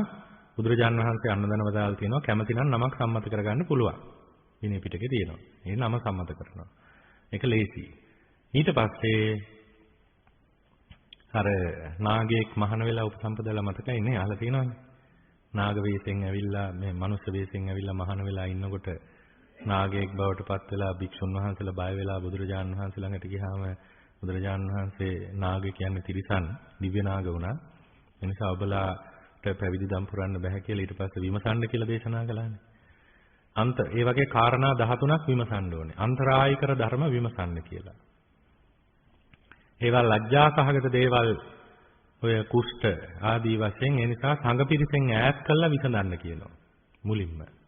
සමහර විට ලැජ්ජා හිතේ කියලා එහෙනම් සංඝයාගෙන් ඈත් හැබැයි ඉතින් අහනකොට ඇහෙනවා. එහෙනම් ඉතින් කාටවත් නෑ කුෂ්ඨ තියන අය උපසම්පදා කරන්න බෑ. ඊළඟට gadu ඇඟේ ගෙඩි තියන අය උපසම්පදා කරන්න බෑ. කිලාසෝ සුදු කබර තියන අය උපසම්පදා කරන්න බෑ. සෝසෝ ඒ කියන්නේ අපස්මා මේ ක්ෂය රෝගයේ තියෙන අය උපසම්පදා කරන්න බෑ. ඊළඟට අපමාරෝ අපස්මාරයේ තියෙන අය උපසම්පදා කරන්න බෑ. ලෙඩ පහක් තියෙනවා. ඇයි එහෙම අනුදැනවදාලේ? එහෙම අනුදැනවදාලේ ඇයි? ওই රෝග හැදුනා ඒ කාලේ මිනිස්සෙයින්ට. බුදුරජාණන් වහන්සේ වැඩ ඉන්න කාලේ. ඊට පස්සේ මොකද උනේ? දැන් ජීවක වෛද්‍යවරයා බොහොම දක්ෂයි. ජීවක වෛද්‍යවරයා බෙදකම් කරන්නේ රජුරවන්ටයි භික්ෂුන් වහන්සේලාටයි බුදුරජාණන් වහන්සේටයි විතරයි. එහෙනම් අර ඔක්කොම මහාන වුණා. වෙන හොඳ කරගන්න ක්‍රමයක් නැහැ. මහාන වෙලා ලෙඩේ හොඳ කරගෙන මහාන කමෙම හිටිය හොඳට කන්න දුන්න හම්බ වෙනවනේ. ඉතින් ශාසනය ලොකු පිරිහීමක් ඇති වෙලා බුදුරජාණන් වහන්සේට බිම්බිසාර රජුරෝ ජීවක වෛද්‍යවරයාම ඉල්ලීමක් කළා මේ අය මහාන උපසම්පදා කරන්න එපා කියලා. ඊට පස්සේ බුදුරජාණන් වහන්සේ අනුදැනව දාලා කුෂ්ඨ ඒවා පාප රෝග කියලා සඳහන් කරන්නේ මේවා තියෙන අය උපසම්පදා කරන්න එපා කියලා. එහෙනම් ඒවා විමසන්න කියලා කිව්වා. එහෙනම් මුලින් අහනවා මුලින් කියනවා අර තුන්නම අර උපසම්පදා වෙන්න ඉන්න තුන්නම පොඩ්ඩක් එහාට එක්කන් ගිහිල්ලා දැන් අපි අන්තරායක ධර්ම විමසනවා. ඒ නිසා ලැජ්ජා වෙන්නට එපා ඇත්ත කියන්න කියලා අහනවා. කුට්ටං නත්ති බන්තේ නැහැ ස්වාමීනි. ගණ්ඩෝ කුට්ටං කුෂ්ඨ තියනවද නැහැ? ගණ්ඩෝ ගෙඩි තියනවද නැහැ? කිලාසෝ සුදු කබර තියනවද නැහැ? සෝසෝ ක්ෂය රෝගයේ තියනවද නැහැ? අපමාරෝ අපස්මාරයේ තියනවද නැහැ? ඊළඟට අහනවා මනුස්සෝසි කියලා. මනුස්සෙද්ද කියලා අහනවා. එහෙමයි. ඒ බොරු කියන්න බෑනේ. බොරු කිව්වොත් මොකද වෙන්නේ? දැන් සාමණේරය නෙමෙයි නේ. බොරු කිව්වොත් සාමණේරකම නැති වෙනවා. සාමණේරකම නැති වුණොත් උපසම්පදාව ඒ නිසා ඇත්තම කියන්න ඕනේ. මනුස්සෙද්ද කියලා අහනවා. මනුස්සෙද්ද කියලා අහනවා. ඇයි? අර ප්‍රශ්න නිසා. නාගයෙක් ඇවිල්ලා උපසම්පදා වුණා නේද? මේ මහාන වෙලා හිටියන උපසම්පදා වෙලා. ඊළඟට අහනවා පුරුෂයෙක්ද කියලා. පුරිසෝසි. දැන් අර වයසට ගිහිල්ලා වගේ පැවිදි වෙන ස්වාමීන් වහන්සේලා උපසම්පදා වෙනවානේ. ඉතින් සමහර විට මතක නැහැ. ඒක අවස්ථාවක් වුණා. දැන් කුට්ටහං නත්ති බන්තේ ගණ්ඩෝ නත්ති බන්තේ සෝ කිලාසෝ නත්ති බන්තේ සෝසෝ නත්ති බන්තේ අපමාරෝ නත්ති බන්තේ මනුස්සෝසි නත්ති බන්තේ කියන්නේ. අපේ එතකොට හරිදම සාංශකෙත් ගුරු සාන්නාංශ හිටියේ මේ කඩවෙද්දී ස්වාමීන් වහන්සේ. මෙහෙම හැරිලා නම යකෙද්ද කියලා හෙව්වා. විහිළු කරනවා ඉතින් රැලි වෙනකන් කරනවානේ ඉතින් නිදිමත නැහැ. ඉතින් මේ එනිසා මනුස්සෝසි මනුෂ්‍යයෙක්ද කියලා අහනවා. පුරිසෝසි පුරුෂයෙක්ද කියලා අහනවා. ඊළඟට බුජිස්සෝසි ණය නැත්තේද කියලා අහනවා. නෑ බුජිස්සෝසි කියන්නේ කාගේවත් යටතේ ඉන්න කෙනෙක්ද කියලා අහනවා. ඒ කියන්නේ කාගේවත් යටතේ ඉන්න කෙනෙක් නිදහස් වෙලාද කියලා යහන බුජිස්සෝසි. ඒ කියන්නේ ඒ ඇත්තට මේක අහන්නේ අර දාස ඒ කාලේ තිබුණා දාස වෙලඳාම ඒ කියන්නේ දාසයෝ නිදහස් වෙලා නැතුව මහාන උපසම්පදා වුණොත් අර හිමිකාරයෝ ඇවිල්ලා සාසනයටයි දොස් කියන්නේ. ඒ නිසා දාස භාවයෙන් නිදහස් වෙලා ඉන්න ඕනේ. ඒක අදාළ ප්‍රශ්නයක් නෙමෙයි. නමුත් ඒක අහනවා බුජිස්සෝසි දාස භාවයෙන් නිදහස් වෙලාද? ඊළඟට අනනෝසි ණය නැද්ද? ණය තියෙනවනම් උපසම්පදා වෙන්න බෑ. ණය තියෙනවා නම් ඒක කාට හරි ගෙවනවා කියලා කවුරු හරි පොරොන්දු වුණොත් පුළුවන්. නැත්නම් ණයකාරයෝ ඉල්ලගෙන එනවා ඊට පස්සේ. නේද? ඒ නිසා ණය තියනවද කියලා අහනවා. අනනෝසි ණය නැත්තේද කියලා අහනවා. එහෙමයි. දැන් නැසි රාජබටෝ. ඒ මොකද්ද? රාජ බටේද්ද කියලා අහනවා. රාජ බටේක් නම් ඒකෙන් අයින් වෙලා ඉන්න ඕනේ. ඒ කාලේ මේ කොසල් රජුරන්ගේ යුද්ධයක් ඇති වෙලා රාජ බටේ ඔක්කොම මහාන වුණා. උපසම්පදා වුණා. යුද්ධේ පෙරදුනා. ඉතින් දොස් කියන්න පටන් ගත්තා. ඇයි මේ භික්ෂුන් වහන්සේලා මෙහෙම කරන්නේ ඇයි කියලා. ඊට පස්සේ තමයි රාජ බටයෝ පැවිදි කරන්න උපසම්පදා කරන්න එපා කියලා. අද වුණත් හමුදාවේ කෙනෙක් පැවිදි වෙනවා නම් අස් වෙලා තමයි ඇවිල්ලා අයින් වෙලා තමයි ඇවිල්ලා පැවිදි වෙන්නේ. අනුඤ්ඤාතෝසි මාතාපිතෝහි අම්මාගේ තාත්තාගේ අවසරය තියෙනවද? කියලා අහනවා. පරිපූර්ණ වීසති වස්සෝසි උපතින් වයස 20 සම්පූර්ණද? උපති. ඒතකොට අපේ උපත ගන්නේ කොහෙන්ද? මව් කුසෙන්. යම් පඨමං විඥානං උපජ්ජති ඒක තමයි ජාතිය. එහෙම බැලුවොත් අපි ඔක්කොටම ඊට වඩා වයසයි. මාස 9ක් විතර ඊට වඩා වයසයි. එහෙම තමයි අපි උපත ගන්නෙ. ඒතර බුදුරජාණන් වහන්සේ උපසම්පදාට වයස ගණනය කරන්න කියලා තියෙන්නේ මව් කුසේ ඉඳලා.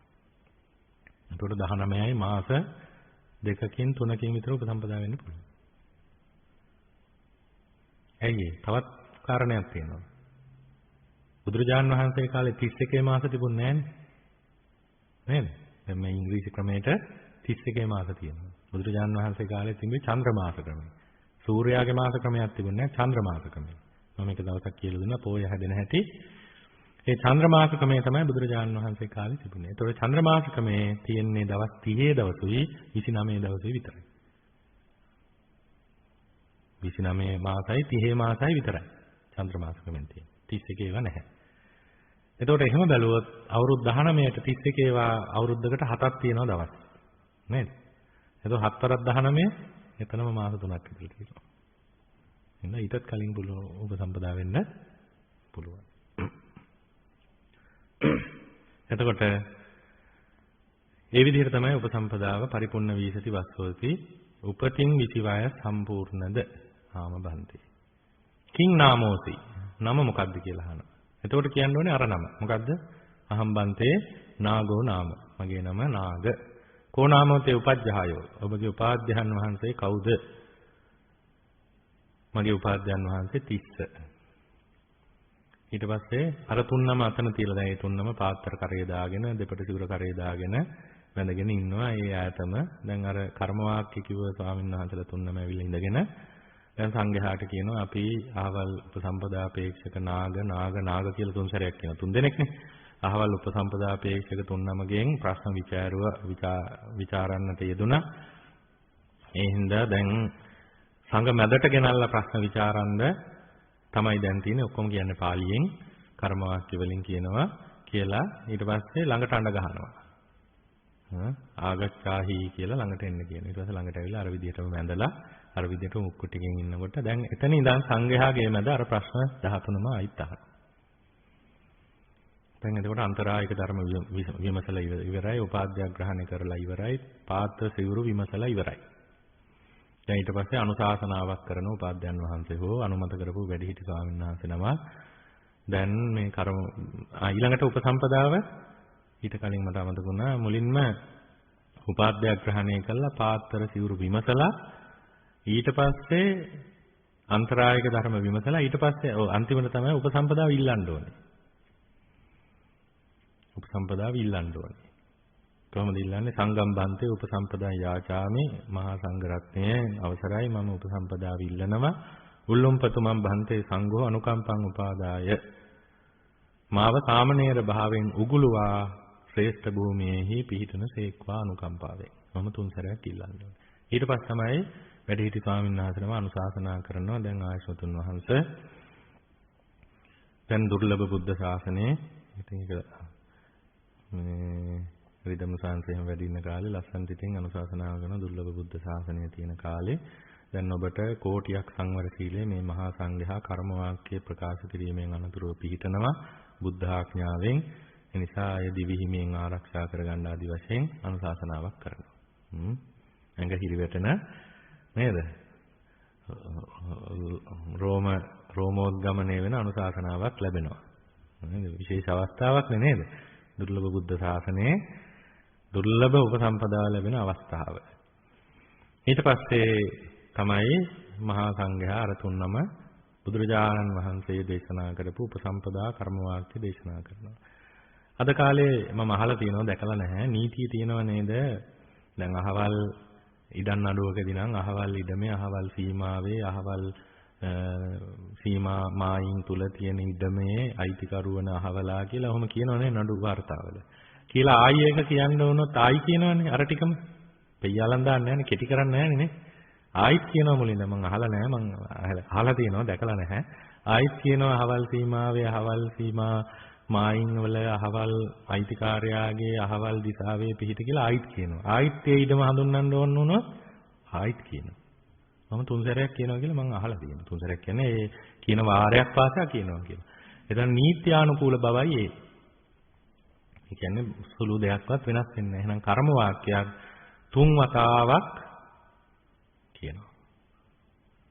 මොකක්ද ඒකේ තේරුම? ඒකත් දැනගන්නට ඕනේ. සුනාතු මේ බන්තේ සංඝෝ මෙහෙම නෙමේ තාලෙට කියන්නේ. සුනාතු මේ බන්තේ සංඝෝ මහා සංඝයා මා කියන්නා කතාවා අයංචනාගෝ මේ නාග තුන්දෙනා සංඝං උපසම්පදං යාචති මහා සංඝයාගෙන් උපසම්පදාව ඉල්ලනවා. මේ ආයුෂ්මත් වූ 30 නම් උපාධ්‍යයන් වහන්සේගේ ශිෂ්‍යයෝ. ඉතින් මේ අයගේ මේ තුන්නමගේ පාත්‍ර සිවුරු සම්පූර්ණයි. පරිපුන්නන්තේ පත්ත චීවරං. ඒ නිසා මේ තුන්නම උපසම්පදාව ඉල්ලනවා සංඝයා කැමතිනම් උපසම්පදා කරන්නේය. ඒ තමයි දැනුම් දීම. ඒකට තමයි දැනුම් දෙනවා සංඝයාට දැනුම්. දැන් සංඝයා දන්නව වෙන්නේ මොකද්ද කියලා. නමුත් හැම අවස්ථාවකම ඔය දැනුම් දීම කරලා නැවත කියනවා අර විදිහටම සංඝයා මා කියන්න කතාවා පාලියෙන් කියන්නේ. සංඝයා මා කියන්න කතාවා මේ ආවල් උපසම්පදා මේ ආවල් උපාධ්‍යයන් වහන්සේගේ උපසම්පදා අපේක්ෂක තුන්නම පාත්‍ර සිවුරු සම්පූර්ණයි උපසම්පදාව මේ තුන්නම ඉල්ලනවා. ඉතින් සංඝයා මේ තුන්නම උපසම්පදා කරන්නේය. යම්කිසි ස්වාමින් වහන්සේ නමක් කැමතිනම් මේ උපසම්පදාවට නිශ්ශබ්ද වේවා අකමැතිනම් කතා කරන්න. කතා කළොත් ඒක මම අකමැතියි කිව්වොත් එක නමක් හරි සමගිය කියන්නේ ඒකනේ. සීමා මාලක එක නමක් හරි අකමැතියි කිව්වොත් උපසම්පදාව පිළිටන්නේ නැහැ. ඒ නිසා එහෙම කියන්නේ නැහැ කවුරුත්. ඒක තමයි බුදුරජාණන් වහන්සේගේ නියමය. ඒ කියන්නේ කැමතිනම් නිශ්ශබ්ද වෙන්න අකමැතිනම් කතා කරන්න. දෙවෙනි වතාවටත් කියනවා. අර විස්තරේම කියනවා පාලියෙන්. අර විස්තරේම කියනවා කැමතිනම් නිශ්ශබ්ද වෙන්න අන්තිමට කියනවා අකමැතිනම් කතා කරන්න. තුන්වෙනි වතාවටත් අර විස්තරේම කියනවා මේ ආවල් උපාධ්‍යයන් වහන්සේගේ ආවල් ශිෂ්‍යයෝ තුන්දෙනා උපසම්පදාව ඉල්ලනවා පාත්‍ර සිවුරු සම්පූර්ණයි සංඝයා මේ භික්ෂුන් මේ තුන්නම උපසම්පදා කරන්නේය. කැමතිනම් නිශ්ශබ්ද වෙන්න අකමැතිනම් කතා කරන්න. අන්න තුන් වාරයක් කියනවා. තුන් වාරයක් කියලා අවසානයේ ඔනේ තුන් වාරයේ අවසන් වෙනකොටම බුද්ධ ආඥාවෙන් බුදුරජාණන් වහන්සේගේ ආඥාවෙන් උපසම්පදාව පිළිටනවා. ඊට පස්සේ දැන් උපසම්පදා භික්ෂුන් හැටියට ඒ තුන්නම පිළිගන්නේ. ඒ තුන්නම අර ඉන්න ස්වාමීන් වහන්සේලා අතරට යවනවා. දැන් උපසම්පදාන ඊළඟට තව තුන්නම ගන්නවා. ඒ විදිහට තමයි උපසම්පදාව ඔන්න සිද්ධ වෙන්නේ. සියල්ල කර්ම වාක්‍ය බුදුරජාණන් වහන්සේගේ ආඥාවෙන් තමයි ඒ උපසම්පදා භූමියටපත් වෙන්නේ.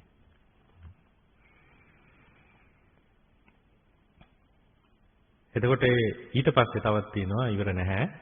ඊට පස්සේ බුදුරජාණන් වහන්සේ අනුදැනව දාලා තිබෙනවා නිස්සය 4යි අකරණීය 4යි කියලා දෙන්න. අකරණීය 4 කියන්නේ පරාජිකා 4. පරාජිකා 4. මොකද වික්ෂුන් වහන්සේලා බුදුරජාණන් වහන්සේ කාලේ උපසම්පදා වෙලා පරාජික වුණාට පස්සේ සමහර වික්ෂුන් වහන්සේලා බුදුරජාණන් වහන්සේට කියනවා අපි දන්නේ නැහැ කියලා. අපි පරාජිකා 4 දන්නේ නැහැ. ඊට පස්සේ බුදුරජාණන් වහන්සේ ওই හැම දෙයකටම හේතුවක් තියෙනවා. හේතුඵලනේ. බුදුරජාණන් වහන්සේ අනුදැන වදාලා සීමාවේ උපසම්පදා කළාට පස්සේ පරාජිකා 4 විස්තර සහිතව කියලා දෙන්න කියලා. එහෙනම් පරාජිකා 4 කියලා දෙනවා. ඊළඟට නිස්සය 4. භික්ෂුවක් විසින් පාංශුකූල චීවරය, ඒ වගේම පිණ්ඩපාත භෝජනය, ඒ වගේම රුක්ෂ මූලය, ඒ වගේම අරලු බෙහෙත් ආදී වශයෙන් බේසජ්‍ය කියන අවම චීවර පිණ්ඩපාත සේනාසන ගිලම්පස ගැන මතක් කරලා දෙන්න. හැබැයි ගෘහපති සිවුරු පිළිගන්න පුළුවන් ඒවත් එතනදී කියනවා. ඒ වගේම සේනාසන වල වාසය කරන්නට පුළුවන්.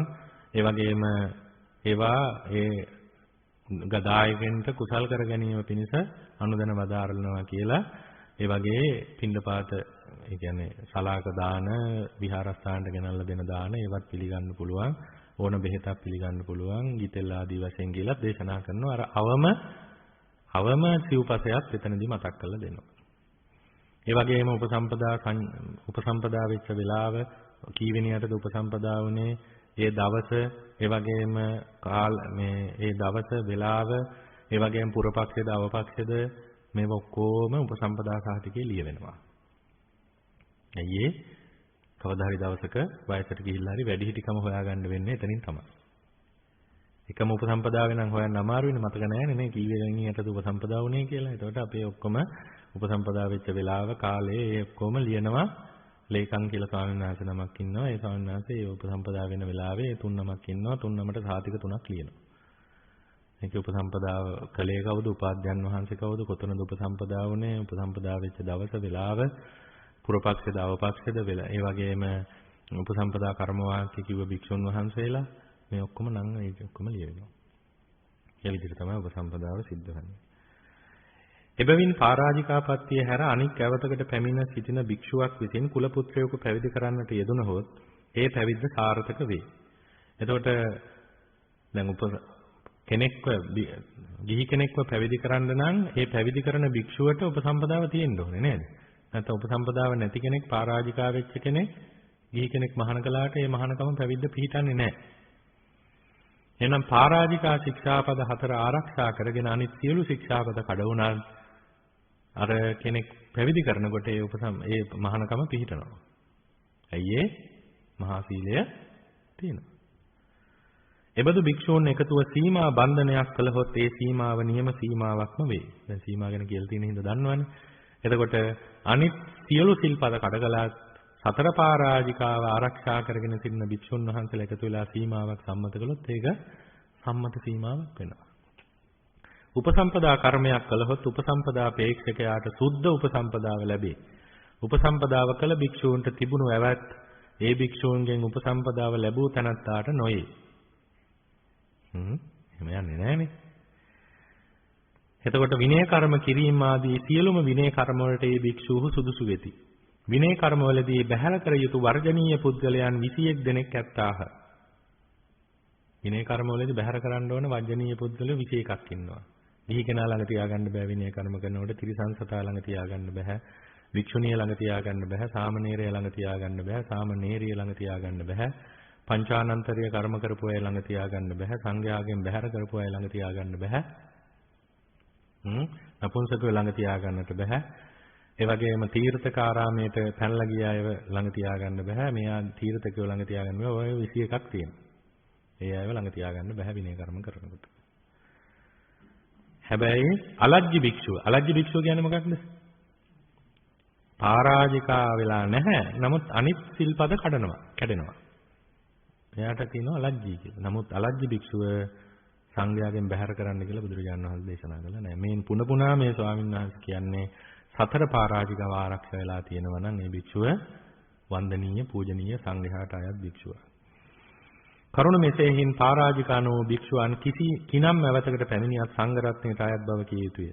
සංඝ රත්නයට අයත් බැවින්නේ භික්ෂුවට සුදුසු පරිදි පැවිද්දන් විසිනුත් සියලුම ගිහියන් විසිනුත් ගරු කළ යුතුය. බුදුරජාණන් වහන්සේ විනය පිටකේ උපසම්පදා භික්ෂුවට වඳින්න නොසුදුසු 10 දෙනෙක් දේශනා කරලා තියෙනවා. පාලියෙන් තියෙන දසීමේ භික්කවේ අවන්දියා චුල්ලවග්ග පාළියේ සේනාසනක්ඛණ්ඩකේ තියෙන්නේ. එතකොට ඒ කවුද? පුරේ උපසම්පන්නේන පච්චා උපසම්පන්නව අවන්දියෝ. ඉස්සල උපසම්පදා වෙච්ච භික්ෂුව පස්සේ උපසම්පදා වෙච්ච රහත් භික්ෂුවට උනත් වඳින්නේ ගරු කරන්නේ නැහැ. බුදුරජාණන් වහන්සේ එහෙමයි ශාසනය පනවලා තියෙන්නේ. වස් වැඩි ප්‍රමාණයට තමයි ගරු කරන්නේ. මාර්ගඵල ප්‍රමාණයට ගරු කරන්න ගියොත් එහෙම ශාසනය බොහෝ කාලයකට පෙර අතුරුදහන් වෙලා ඉවරයි. ඇයි ඒ? අඳුරගන්න බෑ. එහෙම වුණොත් කාටද වඳින්නේ? ඊට පස්සේ මාර්ගඵල තියෙනව නැද්ද? ඒ නිසා බුදුරජාණන් වහන්සේ අග්‍රාසනය, මුල්ම ආසනය, මුල්ම දානේ බෙදන්න ඕනේ. ඒ වගේ මුල්ම පාත්‍රයේ සෝදන්න වතුර පිළිගන්නන්න ඕනේ වැඩිහිටි භික්ෂුවට කියලා අනුදැන වදාළා. ඒ නිසා වැඩිහිටි භික්ෂුවට පස්සේ උපසම්පදා වෙච්ච භික්ෂුව වඳිනවා මිසක් ඉස්සෙල්ලා උපසම්පදා වෙච්ච භික්ෂුව පස්සේ උපසම්පදා වෙච්ච භික්ෂුවට ගරු කරන්නේ නැහැ. අනුපසම්පන්නෝ අවන්දියෝ සාමණේර නැත්තම් ගිහියයට වඳින්නේ නැහැ. උපසම්පදා භික්ෂුව සාමණේරයට වඳින්නේ නැහැ. නානා සංවාසකෝ බුද්ධතරෝ අධම්මවාදී අවන්දියෝ වෙන වෙන දෘෂ්ටි මතිමතාන්තර දරාගෙන ඉන්න භික්ෂුවට වඳින්න එපා කියලා තියෙනවා. මිත්‍යා දෘෂ්ටි එහෙම මිත්‍යා දෘෂ්ටි තියෙන ඒ කියන්නේ ඔය මිත්‍යා දෘෂ්ටි කියලා මෙතන සඳහන් කරන්නේ විශේෂයෙන්ම මෙලවක් නැත පරලොවක් නැත ආදී වශයෙන් මේ දෘෂ්ටි තියෙන භික්ෂුන්ට වඳින්න එපා. මාතුගාමෝ අවන්දියෝ ස්ත්‍රීන්ට වඳින්න එපා කියලා තියෙනවා. උපසම්පදා භික්ෂුව. එතකොට උපසම්පදා භික්ෂුව ඒ උපසම්පදාවට වඩා වැඩිහිටි භික්ෂුණියක් උපසම්පදා නම් ඒත් වඳින්නේ නැහැ නේ බුදුරජාණන් වහන්සේ දේශනා කළා තියෙනව නේද? බුදුරජාණන් වහන්සේ දේශනා කළා තියෙනවා උපසම්පදාවෙන් වස් 100ක් ගියත් ඒ දවස් උපසම්පදා වෙච්ච භික්ෂුවට ගරු කරන්න ඕනේ කියලා. ඉතින් මෙතනදිත් ඒක පැහැදිලි වෙනවා. මාතුගාමෝ අවන්දියෝ. පණ්ඩකෝ අවන්දියෝ නපුංසකයාට වඳින්නේ නැහැ. පාරිවාසිකෝ මූලාය පටිකසනාරහෝ මානත්තාරහෝ මානත්තචාරිකෝ අබ්බානාරහෝ මේවා අපේ තියෙනවා විනය කර්ම වගේ දඬුවම් භික්ෂූන්ට දඬුවම් නියම කරන විනය කර්ම වගේ. එහෙම දඬුවම් ලැබලා ඉන්න භික්ෂූන්ට උපසම්පදා භික්ෂූන් වඳින්නේ නැහැ. දඬුවම් ලැබලා ඉන්න උපසම්පදා භික්ෂූන්ට වඳින්නේ නැහැ. එතකොට මෙන්න මේ භික්ෂූන් 10 දෙනා බුදුරජාණන් වහන්සේ දේශනා කළා තියෙනවා කිසිම තැනක අලග්ගී අවන්දියෝ දුස්සීලෝ අවන්දියෝ කියලා දේශනා කළා නැහැ. පරාජිකාපත්ති හැර අනිත් ඒවට පත්වෙච්ච භික්ෂුවට වඳින්න එපා කියලා කොහෙවත් දේශනා කළා නැහැ. එබැවින් නැතම් ඇවත් වලට පැමිණෙන පුද්ගලයා භික්ෂූන් විසින් වැඳිය යුත්තකි. ඒ ඇවත් වලට පැමිණෙන පුතග්ජන භික්ෂුව කලින් උපසම්පදා ලැබුවෙකු වේ නම් පසු උපසම්පදා ලැබූ රහතන් වහන්සේ විසින් නුවද වැඳිය යුතුය. ගිහියා විසින් වැඳිය යුතු බව ගැන කියනෝම කීම. නිසා කොච්චර භික්ෂුන් වහන්සේලා දුස්සීලයි නැත්තම් එහෙම කියලා කොච්චර චෝදනා ලැබුවත් ඒ භික්ෂුව ගරු කටයුතු වැඳුම් පිදුම් කටයුතු කෙනෙක්. ඇයි ඒ භික්ෂුවක් විසින් කරන කැපවීම ගිහි කෙනෙකුට හිතන්නවත් පුළුවන් කමක් නැහැ. ඊළඟට බුදුරජාණන් වහන්සේ දේශනා මෙහෙමත් දේශනාවක් කළා තියෙනවා. අට්ඨහි භික්කවේ ධම්මේ සමන්නාගතස්ස භික්ඛුනෝ ආකංකමාන උපාසක අප්පසාදම් පවේදෙය්‍යොං කතමේහි අට්ඨහි. ගිහිනං අලාභාය පරිසක්කති ගිහිනං අනත්තහාය පරිසක්කති ගිහිනං අක්ඛෝසති පරිභාසති ගිහි බේදේති බුද්ධස්සවන්නම් භාසති ධම්මස්සවන්නම් භාසති සංඝස්සවන්නම් භාසති අගෝචරන්නම් පස්සති අගෝචරේච පස්නම් පස්සති ඉමේහිකෝ භික්කවේ අට්ඨහි ධම්මේ සමන්නාගතස්ස භික්ඛුනෝ ආකංකමාන උපාසක අප්පසාදම් පවේදෙය්‍යෝ. යනුවෙන් උපාසකවරුන්ට නැත්තම් ගිහි පින්නතුල්ලාට කැමැතිනම් අංග 8කින් යුක්ත වන භික්ෂුවට අප්‍රසාදය පළ කරන්න පුළුවන් කියලා. හැබැයි ඒක ද්වේෂ සිතින් නෙමෙයි ඈ. අන්න එතන පරිස්සම් වෙන්න ඕනේ. එහෙම කරන්න යන්නත් එපා. මෙතන බුදුරජාණන් වහන්සේ දේශනා කරන්නේ කැමැතිනම් අප්‍රසාදය පළ කරන්න ඕනේ. මොකද්ද? ඒ භික්ෂුවට දුටු කල හුනස්සින් නොනැගිටීම් නොවැඳීම් ආදීන් අප්‍රසාදය දක්වන්නට තථාගතයන් වහන්සේ විසින් අනුදැන වදාලා තිබේ. මොනවද ඒ කරුණාවට කියලා බලමු. යම් භික්ෂුවක් ගිහියන්ට අලාභ පිණිස කටයුතු කරනවා නම් හැබැයි මේ කරුණ 8ම තියෙන්න ඕනේ ඈ. එකක් විතර නෙමෙයි. අට්ඨහි භික්කවේ සමන්නාගතස්ස. අට්ඨහි භික්කවේ ධම්මේ සමන්නාගතස්ස. ගිහියන්ට අලාභය පිණිස පාඩු කරනවා නම් ගිහියන්ට අනර්ථය ගිහි පින්නතුල්ලාට අනර්ථයේ පිණිස කටයුතු කරනවා නම් නිතර ගිහි පින්නතුල්ලාට බයිනවා නම් දොස් කියනවා නම් අපහාස කරනවා නම් නිඳා කරනවා නම් ගිහි පින්නතුන් නිතරම ભેද කරනවා නම් ඒ වගේම බුදුරජාණන් වහන්සේගේ අගුණ කියනවා නම් ධර්මයේ අගුණ කියනවා නම් සංඝයාගේ අගුණ කියනවා නම් ඒ වගේම වෛශ්‍යාවන් ඒ වගේම නුසුදුසු තැන්වල මත්පැන් හල්වල හරි එම නුසුදුසු තැන්වල දකින්න ඉන්නවා නම් මේ කරුණ වටෙන් යුක්ත භික්ෂුවට අප්‍රසාදය පළ කරන්න කියලා බුදුරජාණන් වහන්සේ කැමති නම් දේශනා කළා. ඒක හැබැයි හොඳට මතක තියාගන්න ගැටීමෙන් නෙමෙයි ඈ මේ කරුණ වටම තියෙන්න ඕනේ. ඒ අප්‍රසාදයේ දැක්වීමට අවසර දී ඇති පුද්ගලයන්ටත් අලග්ගි භික්ෂුව හා දුස්සීල භික්ෂුව ඇතුළත් කොට නැත. මේ කරුණ අනුව කිය යුත්තේ කොහෙත්ම සීලයක් නැති දුස්සීලයා කෙසේ වුවත් කුඩා ඇවත් වලට පැමිණෙන භික්ෂුව නම් ගරු මුහුමන් කළ යුතු පුද්ගලයෙකු බවය. කිසිම සීලයක් නැති දුස්සීලයා ගැන නෙමෙයි මේ කියන්නේ. පරාජිකාවටපත් නොවුණු කුඩා කුඩා සිල්පද කැඩෙන හෝ කඩන භික්ෂුවට ගරු කළ යුතුමයි කියලා. මෙහිදී විශේෂයෙන් විනිශ්චය කරගත යුතු කරුණ නම් ශ්‍රමණ දුස්සීලයා ගරු කළ යුත්තේක්ද නැතද යන වගය. යම්කිසි කුලපුත්‍රයෙකු තථාගතයන් වහන්සේගේ ආඥාව පරිදි උපසම්පන්න භික්ෂුන් වහන්සේ කෙනෙකුගෙන් සිවුරු ලබා ඒවා හැඳ පොරවා ගතහොත් ඉන්පසු ඔහු ශ්‍රමණේකි. ශ්‍රමණ භාවයට පැමිණීම වශයෙන් ඔහු ගිහියන්ට උසස් පුද්ගලයෙක් වේ. මෙසේ සිවුරු ලබා විනයානුකූලව ශ්‍රමණ වේශය ලබාගත් කුලපුත්‍රයා එපමණකින් ශ්‍රමණේකු මිස සාමණේරයෙක් හෝ උපසම්පන්නෙක් නොවේ. සිවුරු පොරව ගත්තාම ඒ කියන්නේ උපසම්පදා භික්ෂුවකගෙන් සිවුරු ලබලා සිවුරු පොරව ගත්තට පස්සේ ඔහු ශ්‍රමණේක් වෙනවා. හැබැයි සාමණේරයෙක් උපසම්පන්නෙක් නොවේ. එහෙත් ඔහු ගිහියෙක්ද නොවේ. විනයානුකූලව පැවිද්දෙක්. ඔහු සාමණේරයෙකු වෙන්නේ භික්ෂුන් වහන්සේ කෙනෙකු වෙතින් විනයානුකූලව සරණ සමාදානයේනි. එතකොට සාමණේර සීලය පිළිපදින්නේ කොහොමද? තිසරණ සමාදානයෙන්. දස සීල් සමාදානයෙන් නෙමෙයි තිසරණ සමාදානයෙන්. සාමණේර භාවය ගැන දැනගන්න එපා. සාමණේරයන් වහන්සේ ඉස්සල්ලාම කුල පුත්‍රයා සිවුරු අරගෙන ඇවිල්ලා මහාන වෙන්න අදහස තියන අයට මේක හොඳයි. ඉන්නවනම් වයසට ගිහිල්ලා මහාන වෙන්න හිතන් ඉන්න ඇත්ත තියෙන්නේ නේද? පුරුෂ පක්ෂේ කාන්තාවන මහාන වෙන්න එකේ තීරම නැහැ. මේ දසිල් මෑණිවරු වෙන එකේ ගිහිව සීලය ආරක්ෂා කරන්න පුළුවන් අද කාලේ.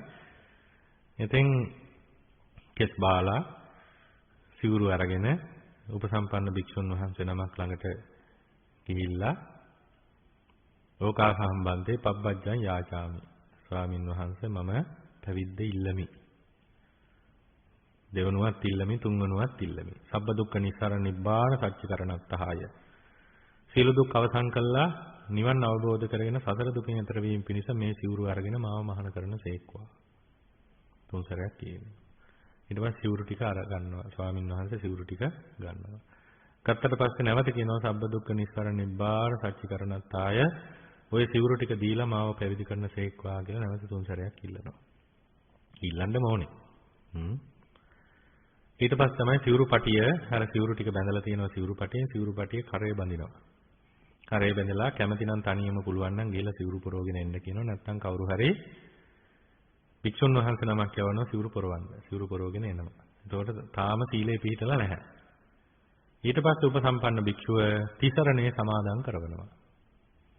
ඒක හරියට උච්චාරණය වෙන්නට ඕනේ. උපසම්පදා භික්ෂුවත් උච්චාරණය කරන්නට ඕනේ. සාමණේරය නැත්නම් පැවිද්ද ආයාචනා කරන ශ්‍රමණයත් උච්චාරණය කරන්න ඕනේ. එහෙනම් උච්චාරණ ක්‍රම දෙකක් එතන සඳහන් කරලා තියෙනවා.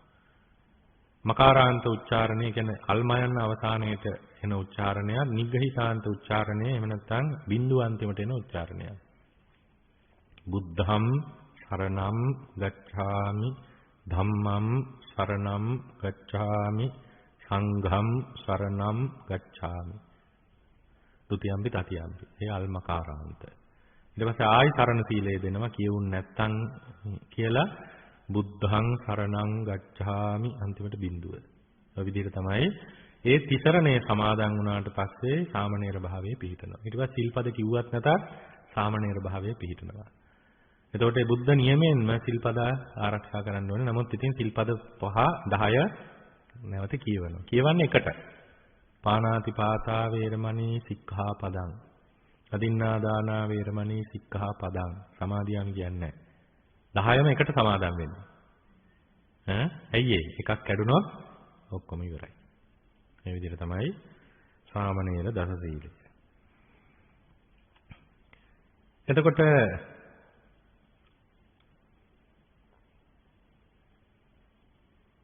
ඔහු සාමණේරයෙකු වන්නේ භික්ෂුන් වහන්සේ කෙනෙකු විසින් විනයානුකූලව සරණ සමාදානයේනි. උපසම්පන්නයෙකු වන්නේ සීමාවකදී සංඝයාගෙන් උපසම්පදාව ලබා ගැනීමෙනි. යම්කිසි ක්‍රමයකින් මේ සාමණේරයා හෝ උපසම්පන්නයා පරාජිකාවට පැමිණියහොත් සාමණේරයාගේ සාමණේර සීලයත් උපසම්පන්නයාගේ උපසම්පදා සීලයත් නැති වේ. පරිජීවීමෙන් සීලය නැති වෙනවා මිස ඔවුන් විසින් ලබා ඇති සිවුරේ හිමිකම පැවිද්ද නැති නොවේ. පරිජීවීමෙන් පරාජිකා වීමෙන් පසු ඔවුන් සිටින්නේ ඔවුන් විසින් මුලින් ලැබූ සිවුරේ හිමිකම පමණක් ඇති වේ. සිවුරේ හිමිකම ඇතුව සිටින තාක් ඔහු සාමාන්‍ය ශ්‍රමණයෝය. පරාජික වූ සාමණේරයාට ඒ ශ්‍රමණ භාවයේ සිටගෙන නැවතත් උවමනා නම් සාමණේර සීලේ පිහිටිය හැකිය. දැන් සාමණේරයා පරාජිකා වෙනවා පළවෙනි සිල්පද පහෙන් එකක් කැඩුනොත් පරාජිකයි. ප්‍රාණඝාත, දත්තාදාන, අබ්‍රහ්මචර්ය, මුසාවාද, සුරාපාන. ඊළඟට තව පහක් තියෙනවා බුදුරජාණන් වහන්සේගේ අගුණ කීම, ධර්මයේ අගුණ කීම, සංඝයාගේ අගුණ කීම. ඒ වගේම භික්ෂුන් වහන්සේලා ભેද කිරීම, භික්ෂුන් වහන්සේලාට අලාභ කිරීම ආදී වශයෙන් තවත් වැරදි තියෙනවා පහක්. ඔය 10න් එකක් වුණොත් සාමණේරයාගේ සීලය පරාජිකා වෙනවා. නැවත සාමණේර සීලය පිහිටන්න ඕනේ. අනිත් සිල්පද කැඩුනොත් අපිරිසිදු වෙනවා. පරිජීවුවෙකුට නැවත උපසම්පදාව නොලැබිය හැකිය. එහෙත් ඔහුට පළමු ලැබූ ශ්‍රමණ භාවයේ සිටගෙන උවමනා නම් සාමණේර සීලයේ පිහිටිය හැකිය. පරිජීවුවන්ට ඇත්තා වූ සිවුරේ හිමිකම වූ සාමාන්‍ය ශ්‍රමණ භාවය බුද්ධාඥාව පරිදි සංඝ රත්නයට අයත් කෙනෙකුන්ගෙන්ම ලැබුවක් වන බැවින් පරාජිකවට පැමිණි භික්ෂු සාමණේරයෝ බුදු සසුනටම අයත් ශ්‍රමණයෝය. එබැවින් ඔවුහුද සාමාන්‍යයෙන් සංඝ රත්නයට අයත් පුද්ගලයන් බව කිය යුතුය. ආයුෂ්මත් නාගසේන ස්ථවිරයන් වහන්සේ විසින් භික්ඛු සමඤ්ඤං උපගතෝ හෝති යනුවෙන් දුස්සීලයාත් සාමාන්‍යයෙන් භික්ෂුවක් වන බවත් සංඝ සමය සමුණ පවිට්ඨතෝපි දක්ඛිනං විසෝදේති යනුවෙන් ශ්‍රමණ දුස්සීලයාත් සාමාන්‍යයෙන් සංඝයාට ඇතුළත් වන බවත් වදාරා තිබේ. එයින්ද ශ්‍රමණ දුස්සීලයා සාමාන්‍යයෙන් සංඝ රත්නයට ඇතුළත් වන බව කිය යුතුය. දුස්සීලයාටත් සාමාන්‍යයෙන් ගරු කළ යුතු බව කිය යුතුය. ශ්‍රමණ දුස්සීලයාට වද අගෞරව කිරීම, අවමන් කිරීම සංඝ රත්නයට අගෞරව කිරීමක් බව කිය යුතුය. එතකොට මෙතනදී බුදුරජාණන් වහන්සේ විශේෂයෙන්ම දේශනා කරන්නේ භික්ෂුවකට කෙසේවත් අගෞරව කරන්නට එපා කියන කාරණය. ඒකයි මේ නැවත නැවත පුන කියන්නේ. අට්ඨේ භික්ඛවේ ධම්මේ සමන්නාගතස්ස භික්ඛුනෝ ආකංකමාන උපාසකා පසාදම් පවේදෙය්‍යුන් යනාදීන් ගිහියනට අලාභ කිරීමට උත්සාහ නොකිරීමය. ගිහියන්ට අනර්ථ කිරීමට උත්සාහ නොකිරීමය. ගිහියන්ට ආක්‍රෝෂ පරිභව නොකිරීමය. ගිහියන් ඕනෝන් ભેද නොකිරීමය. බුදුන්ගේ අගුණ නොකීමය. ධර්මයේ අගුණ නොකීමය. සංඝයාගේ අගුණ නොකීමය. අගෝචර ස්ථානයේ කියන්නේ නුසුදුසු ස්ථානයේ හැතිරෙනු නොදැකීම යන කරුණ වටෙන් යුක්ත වන භික්ෂුවට ගරු බුහුමන් කිරීම වශයෙන් ප්‍රසාදයේ දැක්විය යුතු බව තථාගතයන් වහන්සේ විසින් වදාරා ඇත්තේය. බොහෝ අලජ්ජ දුස්සීල භික්ෂූ ඒ කරුණ වටින් යුක්ත වන්නාහ. සිල්වත් වීමක් ගැන එහි සඳහන් වී නැත. මේ දේශනාව අනුව කියනවා නම් මේ කරුණ වටින් යුක්ත වන අලජ්ජ දුස්සීල භික්ෂුවට වද ගරු බුහුමන් කළ යුතු බව කිය යුතුය. මේ විදිහට තමයි බුදුරජාණන් වහන්සේගේ දේශනාව 35 වෙනි ප්‍රශ්නය. දැනම අලජ්ජ දුස්සීල ශ්‍රමණයන්ට දන් දීම් ආදීන් අනුබල දෙන අයට එයින් පාපයක් නොවේද? අපි මුලින් සඳහන් කළා පරාජිකා භික්ෂුවක් පරාජිකා වෙන්නේ කොහොමද? පරාජිකා වුණේ කොහොමද කියලා ගිහි කෙනෙකුට හොයන්නවත් හිතන්නවත් පුළුවන් කමක් නැහැ. ඒකේ භික්ෂුවගේ ප්‍රතිඥාවෙන් වෙන්න ඕන දෙයක්. දැන් හිතන්න භික්ෂුවක් පරාජිකා වුණා කියලා තව භික්ෂුවක් දැක්කා. හිතන්නකො එහෙම. ඇත්තටම දැක්කා. නමුත් අර භික්ෂුව කියනවා නෑ මම උනේ නෑ කියලා මේ භික්ෂුවට කරන්න දෙයක් නෑ. බුදුරජාණන් වහන්සේ දේශනා කරනවා තමන්ගේ ප්‍රතිඥාවෙන් පිළිගත්තොත් පමණයි ඒ භික්ෂුව ශාසනයෙන් ඉවත් කරන්න පුළුවන්. නැත්නම් ඒ භික්ෂුව කියනවා නෑ මම එහෙම දෙයක් උනේ නෑ සුළු ඇවතක් තමයි එතනදී උනේ කියලා. ඒක තමයි භික්ෂුවගේ ප්‍රතිඥාවෙන් තමයි භික්ෂුවමයි තීරණය කරන්න ඕනේ. වෙන කාටවත් තීරණය කරන්න බෑ. ඒ භික්ෂුව පිළිගත්තේ නැත්නම් ඒ භික්ෂුව පිළිගන්න තාක් ඒ භික්ෂුන්ට අයිති. ඒක තමයි නීති.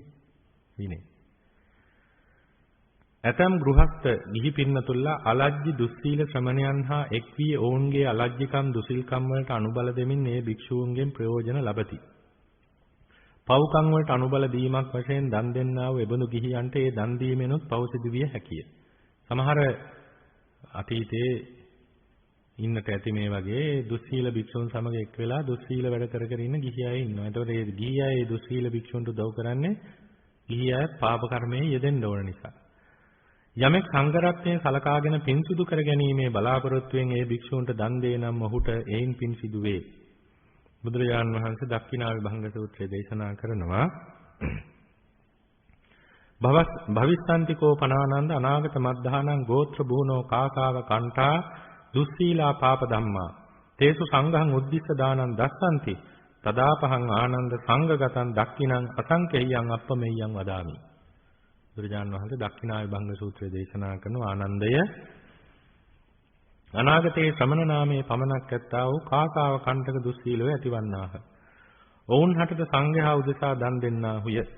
ආනන්දේ එකල්හි සංඝික දානයාගේ විපාකයේ අසංඛේය අප්‍රමේය බව කියමි. බුද්ධ වචනේ.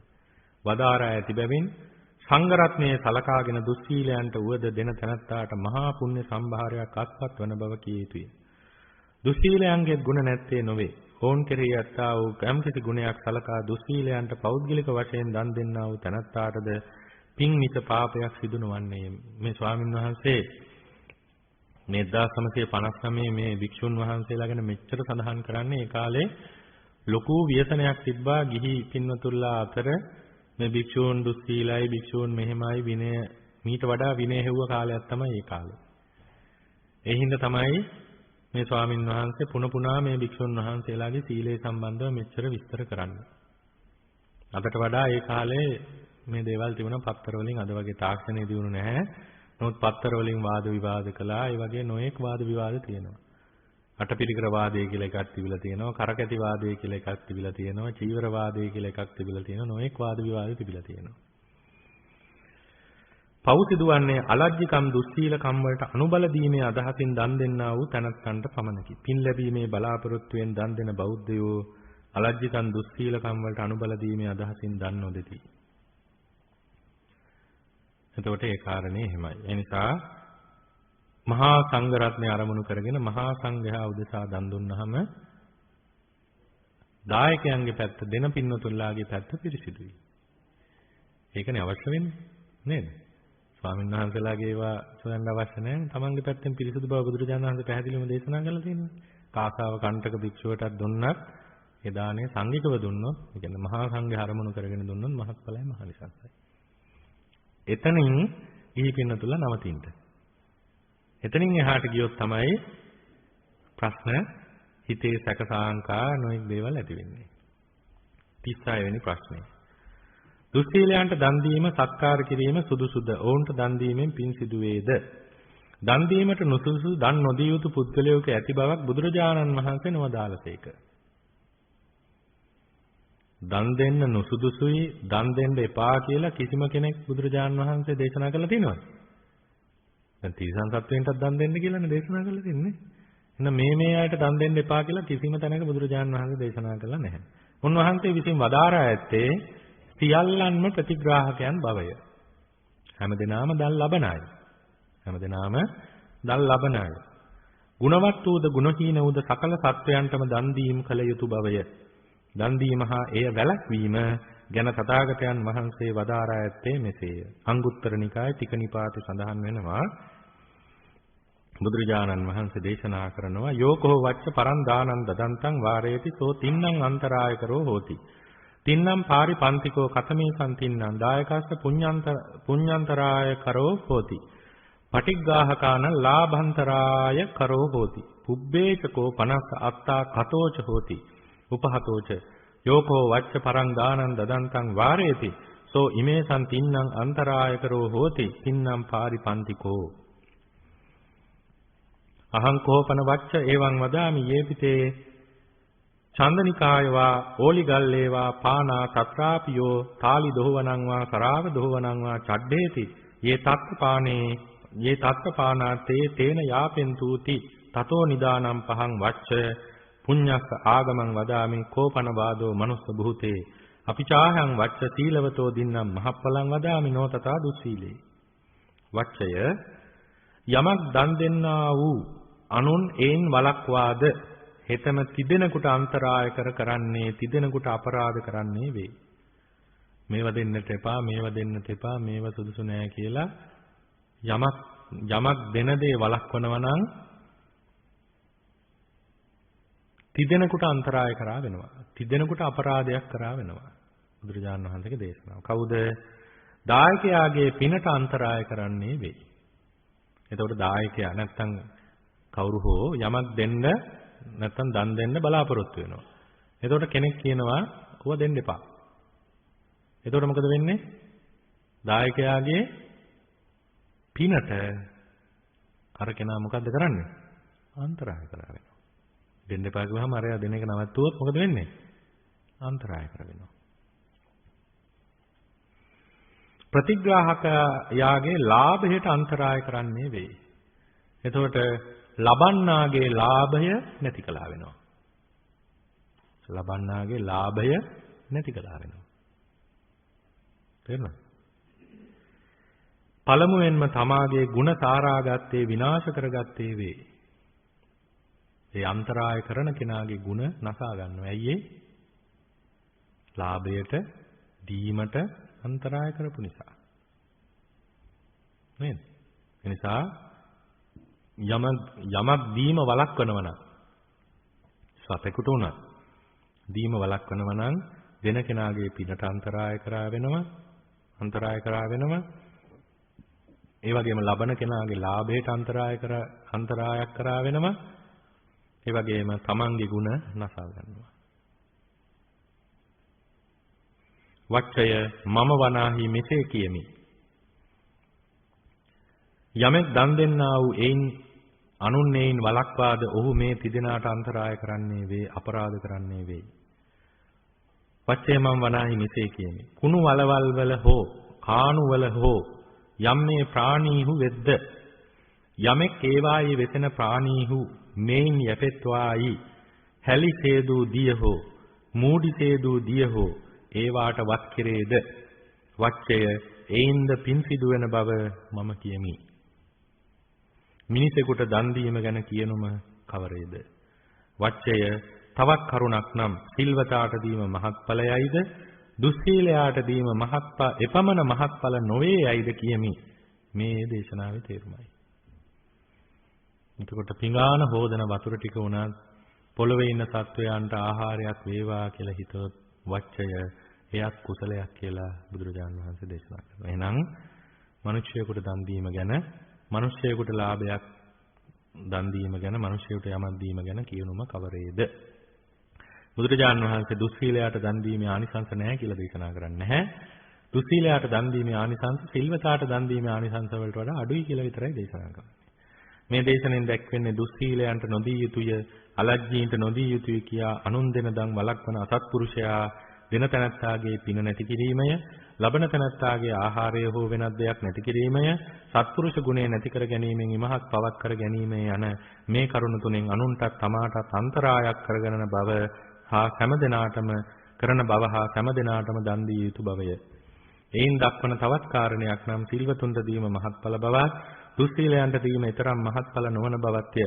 දුස්සීලයාට දීම මහත්ඵල නැතැයියි කියනුවේ එයින් පින් සිදුවීමක් නැති නිසායයි වරදවා තේරුම් නොගත යුතුය. එයින් දක්වන්නේ සිල්වතාට දීමෙන් ලැබෙන පිනට වඩා දුස්සීලයාට දීමෙන් ලැබෙන පින කුඩා බව පමණකි. දන් දීම මහත්ඵල වීමට දායකයාගේ සීලයත් උවමනාය. දායකයා සිල්වත් නම් ප්‍රතිග්‍රාහකයා දුස්සීල වුණත් දානය මහත්ඵල වන බවය. යෝ සීලවා දුස්සීලේසු දදාති දානං ධම්මේන ලද්දං සුපසන්න චිත්තෝ අபிසද්ධහං කම්ම පලං උලාරං සා දක්ඛිනා දායකතෝ විසුද්ධති. දක්ඛිනා විභංග සූත්‍රය මජ්ක්‍ධිම නිකාය අන්තිම ගාථා 4 තමයි මේ විස්තර වෙන්නේ. යනුවෙන් වදාරා තිබේ යම් සිල්වතෙක් මහත් වූ කර්මඵලයේ විශ්වාස කරමින්, ඒ කියන්නේ කුසල විපාකයේ විශ්වාස කරමින් ධාර්මික ලැබූ වස්තුව පහන් සිතින් පැහැදුණු සිතින් දුස්සීලයන්ට දේනම් ඒ දානයේ දායකයාගේ ගුණය නිසා මහත්ඵල වේ යනු එහි අදහසය. දන් දීමට සිල්වතුන් ඕනෑ කරන්නේ දුස්සීල දායකයන්ටය. දායකයා දුස්සීල වූත් ප්‍රතිග්‍රාහකයා සිල්වත් නම් ඒින්ද දානය මහත්ඵල වන බව බුදුරජාණන් වහන්සේ දේශනා කළා. දන් දීමට සිල්වතුන් ඕනෑ කරන්නේ දුස්සීල දායකයන්ටය.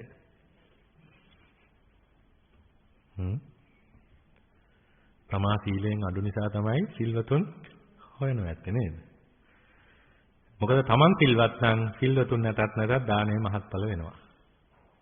යෝ දුස්සීලෝ සීලවන්තේසු දදාති දානං අදම්මේන ලද්දං අප්පසන්න චිත්තෝ අනබිසද්ධහං කම්ම පලං උලාරං සා දක්ඛිනා පටිග්ගාහකතෝ විසුද්ධති. එතකොට දායකයා සිල්වත් නම් ප්‍රතිග්‍රාහකයා දුස්සීල නම් දායකයා සිල්වත් නිසා ඒ දාණය මහත්ඵල වෙනවා. දායකයා දුස්සීලයි හැබැයි ප්‍රතිග්‍රාහකයා සිල්වත්. එතකොට ප්‍රතිග්‍රාහකයාගේ සීලය නිසා ඒ දාණය පිරිසිදුයි. යනුවෙන් වදාරා තිබේ යම් දුස්සීලයක මහත් වූ කර්මඵලය ගැන විශ්වාසයක් නොතබමින් අප්‍රසන්න සිතින් අධර්මයෙන් ලැබූ දේ සිල්වන්තයන්ට දේ නම් ඒ දානයේ ප්‍රතිග්‍රාහකයන්ගේ ගුණය නිසා මහත්ඵල වේ යනු එහි තේරුමය. කැලණිගම් මුවදුර වාසය කළ මසුන් මරන්නෙක් දීඝ සුම්ම නම් සිල්වත් තෙරුන් වහන්සේ කෙනෙකුට තුන්වරක් පින්ඩපාතයේදී මරණ කාලයේදී දීඝ සුම්ම තෙරුන් වහන්සේට දුන් පින්ඩපාතය මා ගොඩගන්නේ යයි කියා මරණයටපත් වුණා. මොකද දීඝ සුම්ම ස්වාමීන් වහන්සේ සිල්වත් ස්වාමීන් වහන්සේ නමක් මේ තැනත්ත හැමදාම කැලණිගඟේ මේ මාළු මරපු තැනැත්තෙක්. නමුත් දීඝ සුම්ම ස්වාමීන් වහන්සේට තුන් සැරයක් පින්ඩපාතේ පූජා කළා. මරණ මොහොතේ ඒක මතක් වුණා. මොකද්ද කියලා මරුනේ දීඝ සුම්ම තෙරුන් වහන්සේට දුන් පින්ඩපාතය මා ගොඩගන්නේය. ඒ කියන්නේ මේ වෙලාවේ ප්‍රබල කුසලයේ මතක් වුණා සුගතියට යනවා කියන කාරණේ ඒ කිව්වේ. දක්ඛිනායුබංග සූත්‍ර අටුවාවෙහි මේ කතාව දක්වා තිබේ. මසුන් මරන්නා දුස්සීල වූද දීඝ සුම්ම තෙරුන් වහන්සේගේ සිල්වත් බව නිසා දානයේ මහත්ඵල වීමෙන් ඔහුට අපායෙන් මිදෙන්නට ලැබින. දුස්සීල දායකයෙකු විසින් දුස්සීල ප්‍රතිග්‍රාහකයෙකුට දෙන දානයේ දෙපසින්ම මහත්ඵල නොවන බව. යෝ දුස්සීලෝ දුස්සීලේසු දදාති දානං අධම්මේන ලද්ධං අප්පසන්න චිත්තෝ අනබිසද්ධහං කම්ම පලං උලාරං සාදක්ඛිනා නේවු භතෝ විසුජ්ජති. වදාරා තිබේ. යම් දුස්සීලේ කර්මඵලයේ කෙරෙහි විශ්වාසය නොතබමින් අධර්මයෙන් ලැබූ දෙය නොපහන් සිතින් දුස්සීලයන්ට දේද ඒ දාණය දායක ප්‍රතිග්‍රාහක දෙපක්ෂය නිසාම මහත්ඵල නොවේයයි යනු ඒ තේරුමයි. දායකයා දුස්සීලයි ප්‍රතිග්‍රාහකයා දුස්සීලයි. දුස්සීලයන්ට දෙන දාණය මහත්ඵල නොවන බවට සාධකයක් වශයෙන් වැද්දෙකු මියගිය කෙනෙකු උදෙසා දුන් දානයක් දක්වා තිබේ. වැද්දෙක් මියගිය ඥාතියෙකුට පින් දෙන්න දානයක් දුන්නලු. ඒ වැද්දා මියගිය ඥාතියෙකු උදෙසා තුන්වරක්ම දුස්සීලයෙකුට දන් දී පින් දුන්නේය. ප්‍රේතයාට එයින් පිහිටක් නොවි දුස්සීලයා මාගේ දාණය පැහැරගත්තේ යයි කෑ ගැසීය. පසුව සිල්වත් භික්ෂුවකට දන් දී පින් දුන් කාලයේ ප්‍රේතයාට පින් ලැබින. මේ කතාව වරදවා තේරුම්ගත් ඇතැම්හු දුස්සීලයන්ට දන් දීමේ පිනක් නැති බව කියති. මේ කතාවෙන් දක්වන්නේ දුස්සීලයාට දන් දීමේ කුසලයේ දුබල බැවින් ඒ ප්‍රේතයාට දුකින් මිදීමට ඒ පින ප්‍රමාණවත් නො වූ බවය. දුස්සීලයාට දීමෙන් පින් නැත්තේ නොවේ. සිල්වත් දායකයෙකු විසින් සිල්වතෙකුට දන් දෙතොත් ඒ ඊටාම මහත්ඵල ඇති දානයක් වෙයි. යෝ සීලවා සීලවන්තේසු දදාති දානං ධම්මේන ලද්දං සුපසන්න චිත්තෝ අபிසද්ධහං කම්ම පලං උලාරං තං වේ දානං විපුල පලන්ති බ්‍රූමි යනුවෙන් වදාරා තිබේ. යම් සිල්වතෙක් කර්මඵලයේ අදහමින් දැහැමින්ලත් වස්තුව පහන් සිතින් සිල්වතුන්ටම දේනම් ඒ දානය ඒකාන්තයෙන් මහත්ඵල දානයයි කියමි යනු එහි අදහසයි.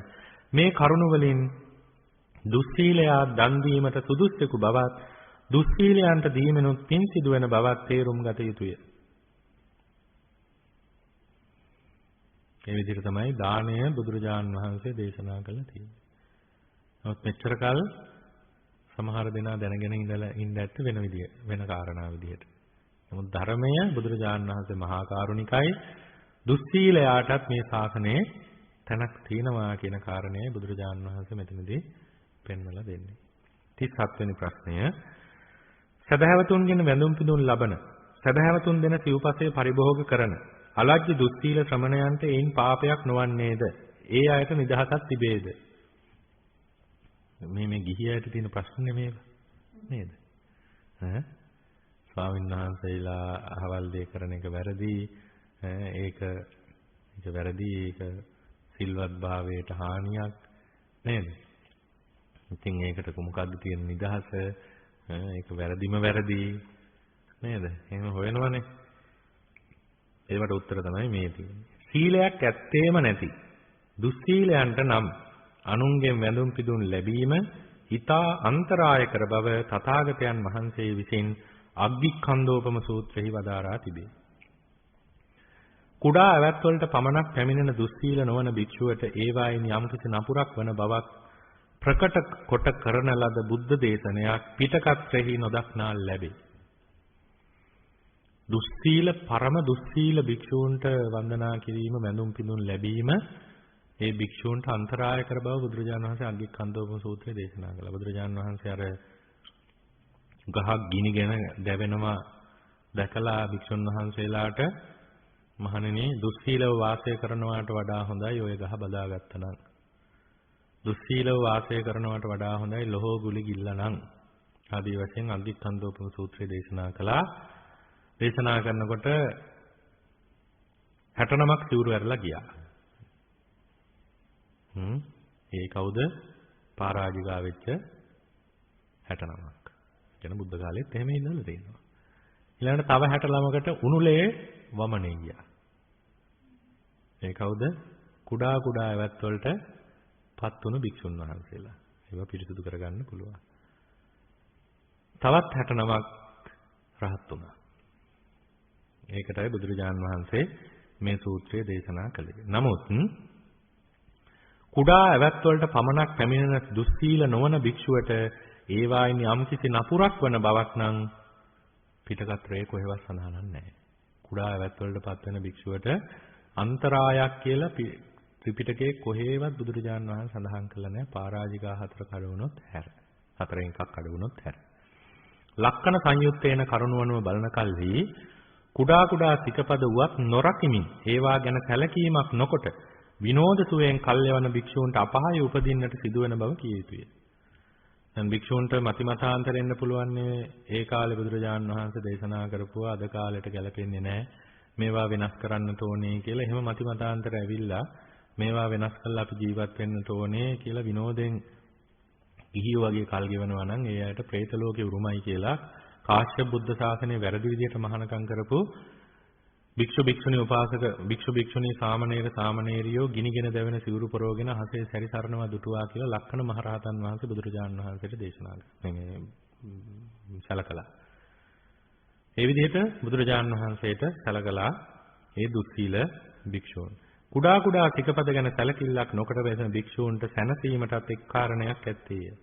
අග්ගිකන්දෝපම සූත්‍රයේ දේශනය කිරීමෙන් පසු එය ඇසූ බොහෝ භික්ෂූහු අපට දිවිහිමියෙන් පිරිසුදු ලෙස මේ ධර්මයේ අනුව පිළිපදින්නට නොපුළුවන මනාකොට සිල් නොරක සදහවතුන් දෙන සිව්පසේ පරිභෝග කිරීමත් සුදුසු නැත. එබැවින් මේ මහානකමෙන් අපට කම් නැත කියා සිවුරු හැර යන්නට වූහ. ඒන් භික්ෂූහු බොහෝ අඩු වූහ. සංඝයා මද වී ඇති බව දුටු තථාගතයන් වහන්සේ ඊට කාරණා කුමක්දයි ආනන්ද ස්ථවිරයන් වහන්සේගෙන් අසා දැන මහත් සංවේගයට පැමිණ භික්ෂූන් රැස් කරවා මූල අක්ෂරා සංඝාත සූත්‍රයේ දේශනා කළසේක. බුදුරජාණන් වහන්සේ දැක්කා භික්ෂුන් වහන්සේලා අඩු වෙලා යනවා. ඒ අනවශ්‍ය අය තමයි ඉවත් උනේ. නමුත් භික්ෂුන් වහන්සේලා සමහර භික්ෂුන් වහන්සේලා අසාමාන්‍ය විදිහට බය වෙලා සිවුරු ඇරලා යන්න පටන් ගත්ත සංඝයා අඩු වුණා. අද හොඳයි නේද කියන්නේ? එතකොට බුදුරජාණන් වහන්සේ දේශනා කළා මේ සියල්ල බුදුරජාණන් වහන්සේ දන්නවා. අච්චරා සංඝාත මත්තම්පිචේ භික්ඛවේ භික්ඛු මෙත්තං චිත්තං ආසේවති අයං උච්චති භික්ඛවේ භික්ඛු අරිත්තඥානෝ විහෙරති සත්තු ශාසන කරෝ වාදපති කරෝ අමෝඝං රට්ඨපිණ්ඩං බුඤ්ජති කෝපන වාදෝ යේනම් බහුලී කරොන්ති.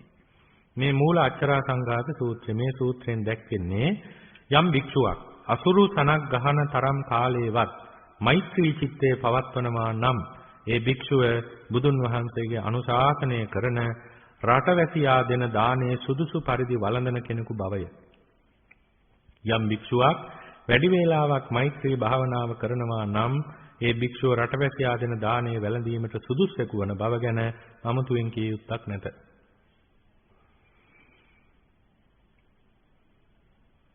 අසුරු සනක් පමණ කාලයේ වුවද මෛත්‍රිය කරන භික්ෂුවට දෙන දානයේ මහත්ඵල මහානිසංස බව දක්වා තිබේ.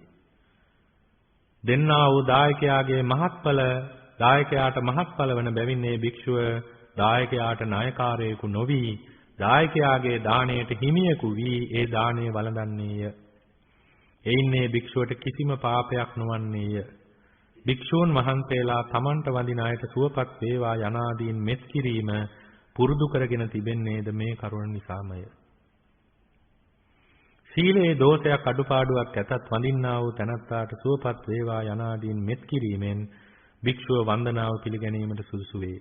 එය පිළිගැනුමෙන් භික්ෂුවට වරදක් නොවේ. එතකොට මෛත්‍රිය දියුණු කරන මෛත්‍රිය වඩන භික්ෂුව කුඩා කුඩා මොන ඇවත් වලටපත් උනත් දායකයාගේ දාණයට සිව්පසේට නායකාරයෙක් වෙන්නේ නැහැ. සුවපත් වේවා කියන වචනේනොත් වෙන්නේ මොකද්ද? මෛත්‍රී සිතමයි. තෙය්‍ය පරිභෝග, ඉන පරිභෝග, දායජ්‍ය පරිභෝග, සාමි පරිභෝග කියා බුදුසසුනේ සැදැහැවතුන් පුදන සිව්පසය පරිභෝග කිරීමේ ආකාර 4ක් ඇත්තේය. භික්ෂුන් වහන්සේට ගිහියන්ගේ චීවරාදී ප්‍රත්‍ය ලැබෙන්නේ තථාගතයන් වහන්සේගේ අනුදැනීම නිසාය. බුදුරජාණන් වහන්සේ එහෙම දේශනා කළේ නැත්නම් ওই පින්නතුල්ලා අපිට මේව දෙයිද? නෑ. බුදුරජාණන් වහන්සේ දේශනා කරපු නිසායි මේ පරිත්‍යාගය සිද්ධ කරන්නේ. ඒකට භික්ෂුන් වහන්සේලාගේ කුසලයක් අකුසලයක් බලපානවා. සීවලි මහරහතන් වහන්සේ සිව්පසලාභීන් අතර අග්‍රයි. ලෝසක මහරහතන් වහන්සේ පිරිනුවන් පානතුරු කුස පිරෙන්න ආහාරයක් ලැබුණේ නැහැ. ඒ කුසලයේ අකුසලයේ විපාකයේ රහතන් වහන්සේලාටත් පොදුයි. නමුත් බුදුරජාණන් වහන්සේ අනුදැන වදාළ නිසායි මේ සිව්පසය අපට පූජා කරන්නේ. උන්වහන්සේ චීවරාදී භික්ෂුන් වහන්සේට පුදන්නටත් ඒවා පිළිගැනීමටත් අනුදැන වදාළේ නම් ගිහි පින්නතුල්ලාගෙන් ඒවා නොලැබෙන්නේය. උන්වහන්සේ විසින් චීවරාදී අනුදැන වදාරා ඇත්තේ සිල්වතුන්ට පමණකි. එබැවින් මේ සිව්පසයේ සිල්වත් භික්ෂූන්ට මිස දුසිල් මහණුන්ට අයිති නැත. දුසිල් මහණුන් විසින් මේ සිව්පසයේ ලබා ගන්නවා නම් ඒ සොරකමකි. දුස්සීලයාගේ සිව්පස පරිභෝගයේ තෙය්‍ය පරිභෝගයයි. සොරකමින් කරන පරිභෝගය යනුයි. දුස්සීල කියන්නේ සතර පරාජිකායකට පත්වෙච්ච භික්ෂුවට ඒ සිව්පසය පරිභෝග කරන්න සුදුසු නෑ. මොකද නායකාරයෙක් වෙනවා අනිවාර්යෙන්. මේක සොරකමක්. එතකොට තමා පාරාජිකා වුණාද නැද්ද කියන එක තමයි දන්නේ. වෙන කවුරුත් දන්නේ නෑ. සිල්වත් භික්ෂුව විසින් නුවද සිව්පසය පරිභෝග කළ යුත්තේ ප්‍රත්‍යවේක්ෂාව ඇතුවය. ප්‍රත්‍යවේක්ෂාවක් නැතුව ප්‍රත්‍ය පරිභෝග කළහොත් සිල්වත් භික්ෂුව වුවද දායකයින්ට නායකාරයෙක් වේ. දායකයින්ට නායකාරයෙකු වෙන පරිදි ප්‍රත්‍යවේක්ෂා නොකොට සිව්පසය පරිභෝග කිරීම ඉන පරිභෝගය නම් වේ. તો සිල්වත් භික්ෂුවක් වුණත් සිව්පසය පරිභෝග කරන්න ඕනේ ප්‍රත්‍යවේක්ෂාවෙන්. දන්නවනේ නේ? සිවුරු පරිභෝග කරන්නේ සීතල නැති කර ගැනීම පිණිස, උෂ්ණය නැති කර ගැනීම පිණිස, මැසි මදුරුවන්ගෙන්, අව් ඇස් උලන් වලින්, විසකුරු සර්පාදීන්ගෙන් වන හානි වළක්වා ගැනීම පිණිස, ලැජ්ජායකයන් වසා ගැනීම පිණිසයි සිවුරු පරිභෝග කරන්නේ කියන ප්‍රයෝජන සලකාගෙන සිවුරු පරිභෝග කරන්නට ඕනේ. මේ පින්නතුල්ලා ඇඳුම් පරිභෝග කරන්නේ මොකටද? කාරණාටික අර ටික උනාට එකම ඇඳුම අඳින්නේ නැහැ නේද? ඈ එහෙනම් ලස්සනත් උතනදී බලනවා. ගැළපීමත් බලනවා. අපි නම් ඉතින් හැමදාම ඒකම ඇඳුම තමයි. ඊළඟට පින්ඩපාතේ විනෝදයේ පිණිස නෙමෙයි ශරීර මද වැඩිම ශක්තිය වැඩිම පිණිස නෙවෙයි. ශරීරය ලස්සන කර ගැනීම පිණිස නෙමෙයි. ශරීරය පැහැපත් කර ගැනීම පිණිස නෙවෙයි. එතකොට මේ පින්නතුල ආහාර අනුභව කරන්නේ මොකක් සඳහාද? බඩගින්නට නම් පරිප්පු ඉවතුයි විතරක් තිබ්බනම් හොඳටම ඇති. නේද? දැන් අපිට ඒක ප්‍රශ්නයක් නෑ. අපි ඉල්ලලා නෙමෙයි නේද? අපිට ඉතින් මේක දානකදී ව්‍යංජන 25 30ක් විතර ලැබෙනවා. නේද? මේ බත් ඇටයක්වත් පේන්නේ නැහැ පාත්‍රය දිහා බැලුවා. ඒක වැරදි කියනවනේ මේක තමයි ලැබීම. නේද? වැඩිපුර දන් දෙන්න වැඩිපුර ලැබෙනවා. ඉතින් ඒක ලැබීම. ඒකට අපි පුරුදුයි. ඒක ප්‍රශ්නයක් නැහැ. එතකොට විනෝදයට ආහාර අනුභව කරනවා නේ පින්නදොල නේ. විනෝදෙට කියන්නේ කැමති වෙලාවට සීතකරණේ ෆ්‍රිජ් එක ඇරලා ඕන වෙලාවට කනවා. තේ බොන වෙලාවටත් කනවා. නේද? නිින්දට යන්න පෙරත් කනවා මොන හරි. භික්ෂුන් වහන්සේ දානේ වළඳන්නේ පෙරවරු කාලයේ පමණයි. ඒකට ඒක විනෝදයේ පිණිස නෙමෙයි. ඒතකොට ශරීරය ශක්තිමත් කර ගැනීම පිණිස ආහාර අනුභව කරනවා නම් ওই දෙන එකක්වත් වළඳන්න නම් බෑ. නේද? ශරීර ශක්තිය වැඩි වීම පිණිස දෙන ආහාර අපිට දෙන්නේ නැහැ නේද? ඒවා ගිහි පින්නතුල්ලා තමයි ඒ හරියට ලිමිට් එක බලලා හරියට වෛද්‍යවරයාගෙන් අහලා ඒ ගානට මිම්මට ශරීර ශක්තිය වර්ධනය කරගන්න කියලා මේ ආහාර හොඳයි මෙහෙම අපිට දෙන ඔක්කොම හොඳ වුණත් නරක වුණත් ශරීර ශක්තිය නැති වුණත් පිළිහුණත් ලෙඩ වුණත් අසනීප වුණත් නැති වුණත් පාත්‍රයට බෙදෙන එක වළඳනවා ඉතින්. නැත්තම් අනලා හිමීට නොතේරෙන විදිහට ඉඳුල් විදිහට ආයි දෙනවා ඉතින්. හොඳ නැති දෙයක් නෑ. ඔබ බෙදන්න එපා කියන්න බෑනේ නේද? මං කියන අසනීපයක් වෙච්ච වෙලාවක හෝ කෙසේ නමුත් එහෙනම් ශරීර ශක්තිය වර්ධනය කර ගැනීම පිණිස ආහාර අනුභව කරන්නේ ගිහි පින්නතුල්ලා. නේද? භික්ෂුන් වහන්සේ ඒක තමයි කැපවීම කියන්නේ. මං ගැන අපි ගැන කියනව නෙවෙයි. භික්ෂුන් වහන්සේලා පොදුවේ ගත්තාම කැමති දේ සමහර විට ලැබෙන්නේ නැහැ. අකමැති දේ වැඩිපුර ලැබෙනවා.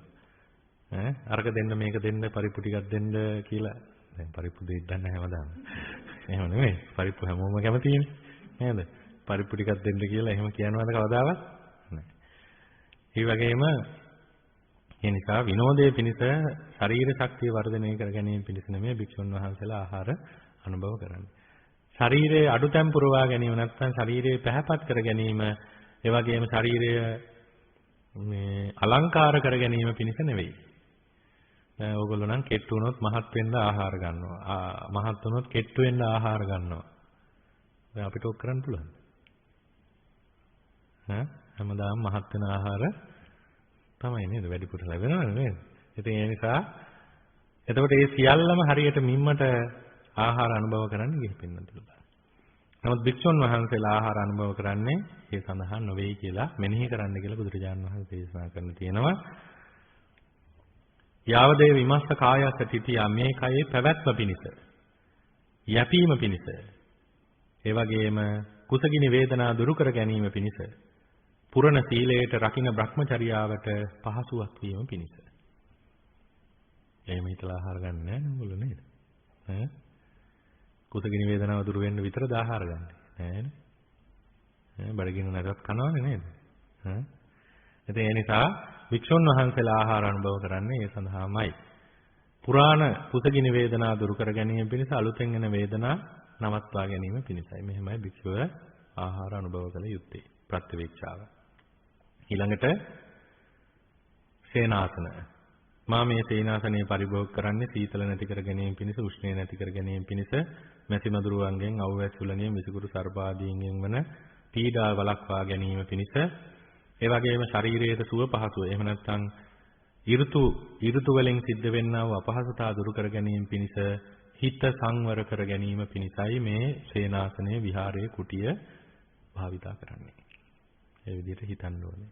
සංගේවල් භාවිතා කරන්නේ ඒ සඳහාද? නෑනේ නේද? ඒ වගේම ගිලම්පස. මා මේ ගිලම්පස වල්ලන්නේ ආබාධ, වේදනා, පිපාසා, කුසගිනි මේවා දුරු කර ගැනීම පිණිස. පරිසංඛායෝනිසෝ විලානපච්චේ බෙහෙසජ්ජ පරික්ඛාරම් පරිසේවාමි යාවදේ uppannānaṁ වේදනානං පටිඝාතාය අභ්‍යාපජ්ජ පරමතාය නිරෝගී භාවය පිණිස. ඔය විදිහට තමයි ප්‍රත්‍යවේක්ෂාව. ඒ නිසා ආහාර මේ සිව්පස්සේ අනුභව කරන්න ඕනේ හරියට අර අම්මයි තාත්තයි දරුවයි කාන්තාරේ ගියා වගේ. අහලා තියෙනව නේද? අම්මයි තාත්තයි දරුවෙකුයි කාන්තාරේ යනවා. කාන්තාරේ මැදදී ආහාරයි වතුරයි මේක උපමා කතාවක් බුදුරජාණන් වහන්සේ දේශනා කරන්නේ. වතුරයි ඔක්කොම නැති වෙනවා. එතකොට දැන් මෙතනින් එහාට යන්න බෑ. ඉතින් අම්මා තාත්තා කතා වෙනවා අපිට වෙන කරන්න දෙයක් නැහැ. අපි ජීවත් වුණොත් තව දරුවෝ හදාගන්න පුළුවන්. ඒ නිසා මේ දරුවා මරමු. මරලා මේ මස් අනුභව කරලා අපි ජීවිතේ රැකගෙන මෙතනින් ඉදිරියට යමු. වෙන කරන්න දෙයක් නැහැ. නමුත් අම්මා තාත්තා කෙනෙකුට ඕක කරන්න බෑ. ඉතින් තාත්තා ළඟ ඉන්න දරුවා අම්මා ළඟට යවනවා. අම්මා මරයි කියලා හිතලා. අම්මා ළඟ ඉන්න දරුවා තාත්තා ළඟට යවනවා. කොහොමම දෙපැත්තට යනකොට දරුවා මැරිලා වැටෙනවා. කාන්තාරේනේ. දැන් ඉතින් මැරුවේ නෑනේ. එහෙම හිතලා එකතලා නෙමෙයි. Tamanට බැරි හින්දා අම්මා ළඟට යවුවා. Tamanට බැරි හින්දා තාත්තා ළඟට යවුවා. අන්තිමට දරුවාට කලන්ත දාලා මැරිලා වැටුණා. එතකොට දෙමව්පියෝ තමාගේ දරුවාගේ මස් අනුභව කරන්න විනෝදයේ පිණිසද? අංග පැහැපත් කර ගැනීම, ශරීරයේ ලක්ෂණ කර ගැනීම පිණිසද? ශරීර ශක්තිය දියුණු කර ගැනීම පිණිසද? නැහැ. එහෙනම් කුසගිනි වේදනාව දුරු කරගෙන ශරීරය ආරක්ෂා කර ගැනීම පිණිස. ජීවිතය ආරක්ෂා කර ගැනීම යන භික්ෂුවක් ඒ විදිහට නොඇලී නොගැටී ආහාර අනුභව කළ යුතු බව බුදුරජාණන් වහන්සේ දේශනා කළා තියෙනවා. සෝවාන් සකු르දාගාමි අනාගාමි යන ආර්ය භික්ෂුන් වහන්සේලා තථාගතයන් වහන්සේගේ උරුමකාරයෝය. උන්වහන්සේලාගේ සිව්පස පරිභෝගයේ දායජ්‍ය පරිභෝග නම් වේ. සෝවාන් සකදාගාමි අනාගාමි කියන භික්ෂුන් වහන්සේලා වැඩ ඉන්නවා නම් ඒ භික්ෂුන් වහන්සේලා බුදුරජාණන් වහන්සේගේ උරුමකාරයෝ. එනිසා ඒ භික්ෂුන් වහන්සේලාට සිව්පසේ ඒකාන්තයෙන්ම අයිති. සිව්පසේ ඒකාන්තයෙන්ම අයිති.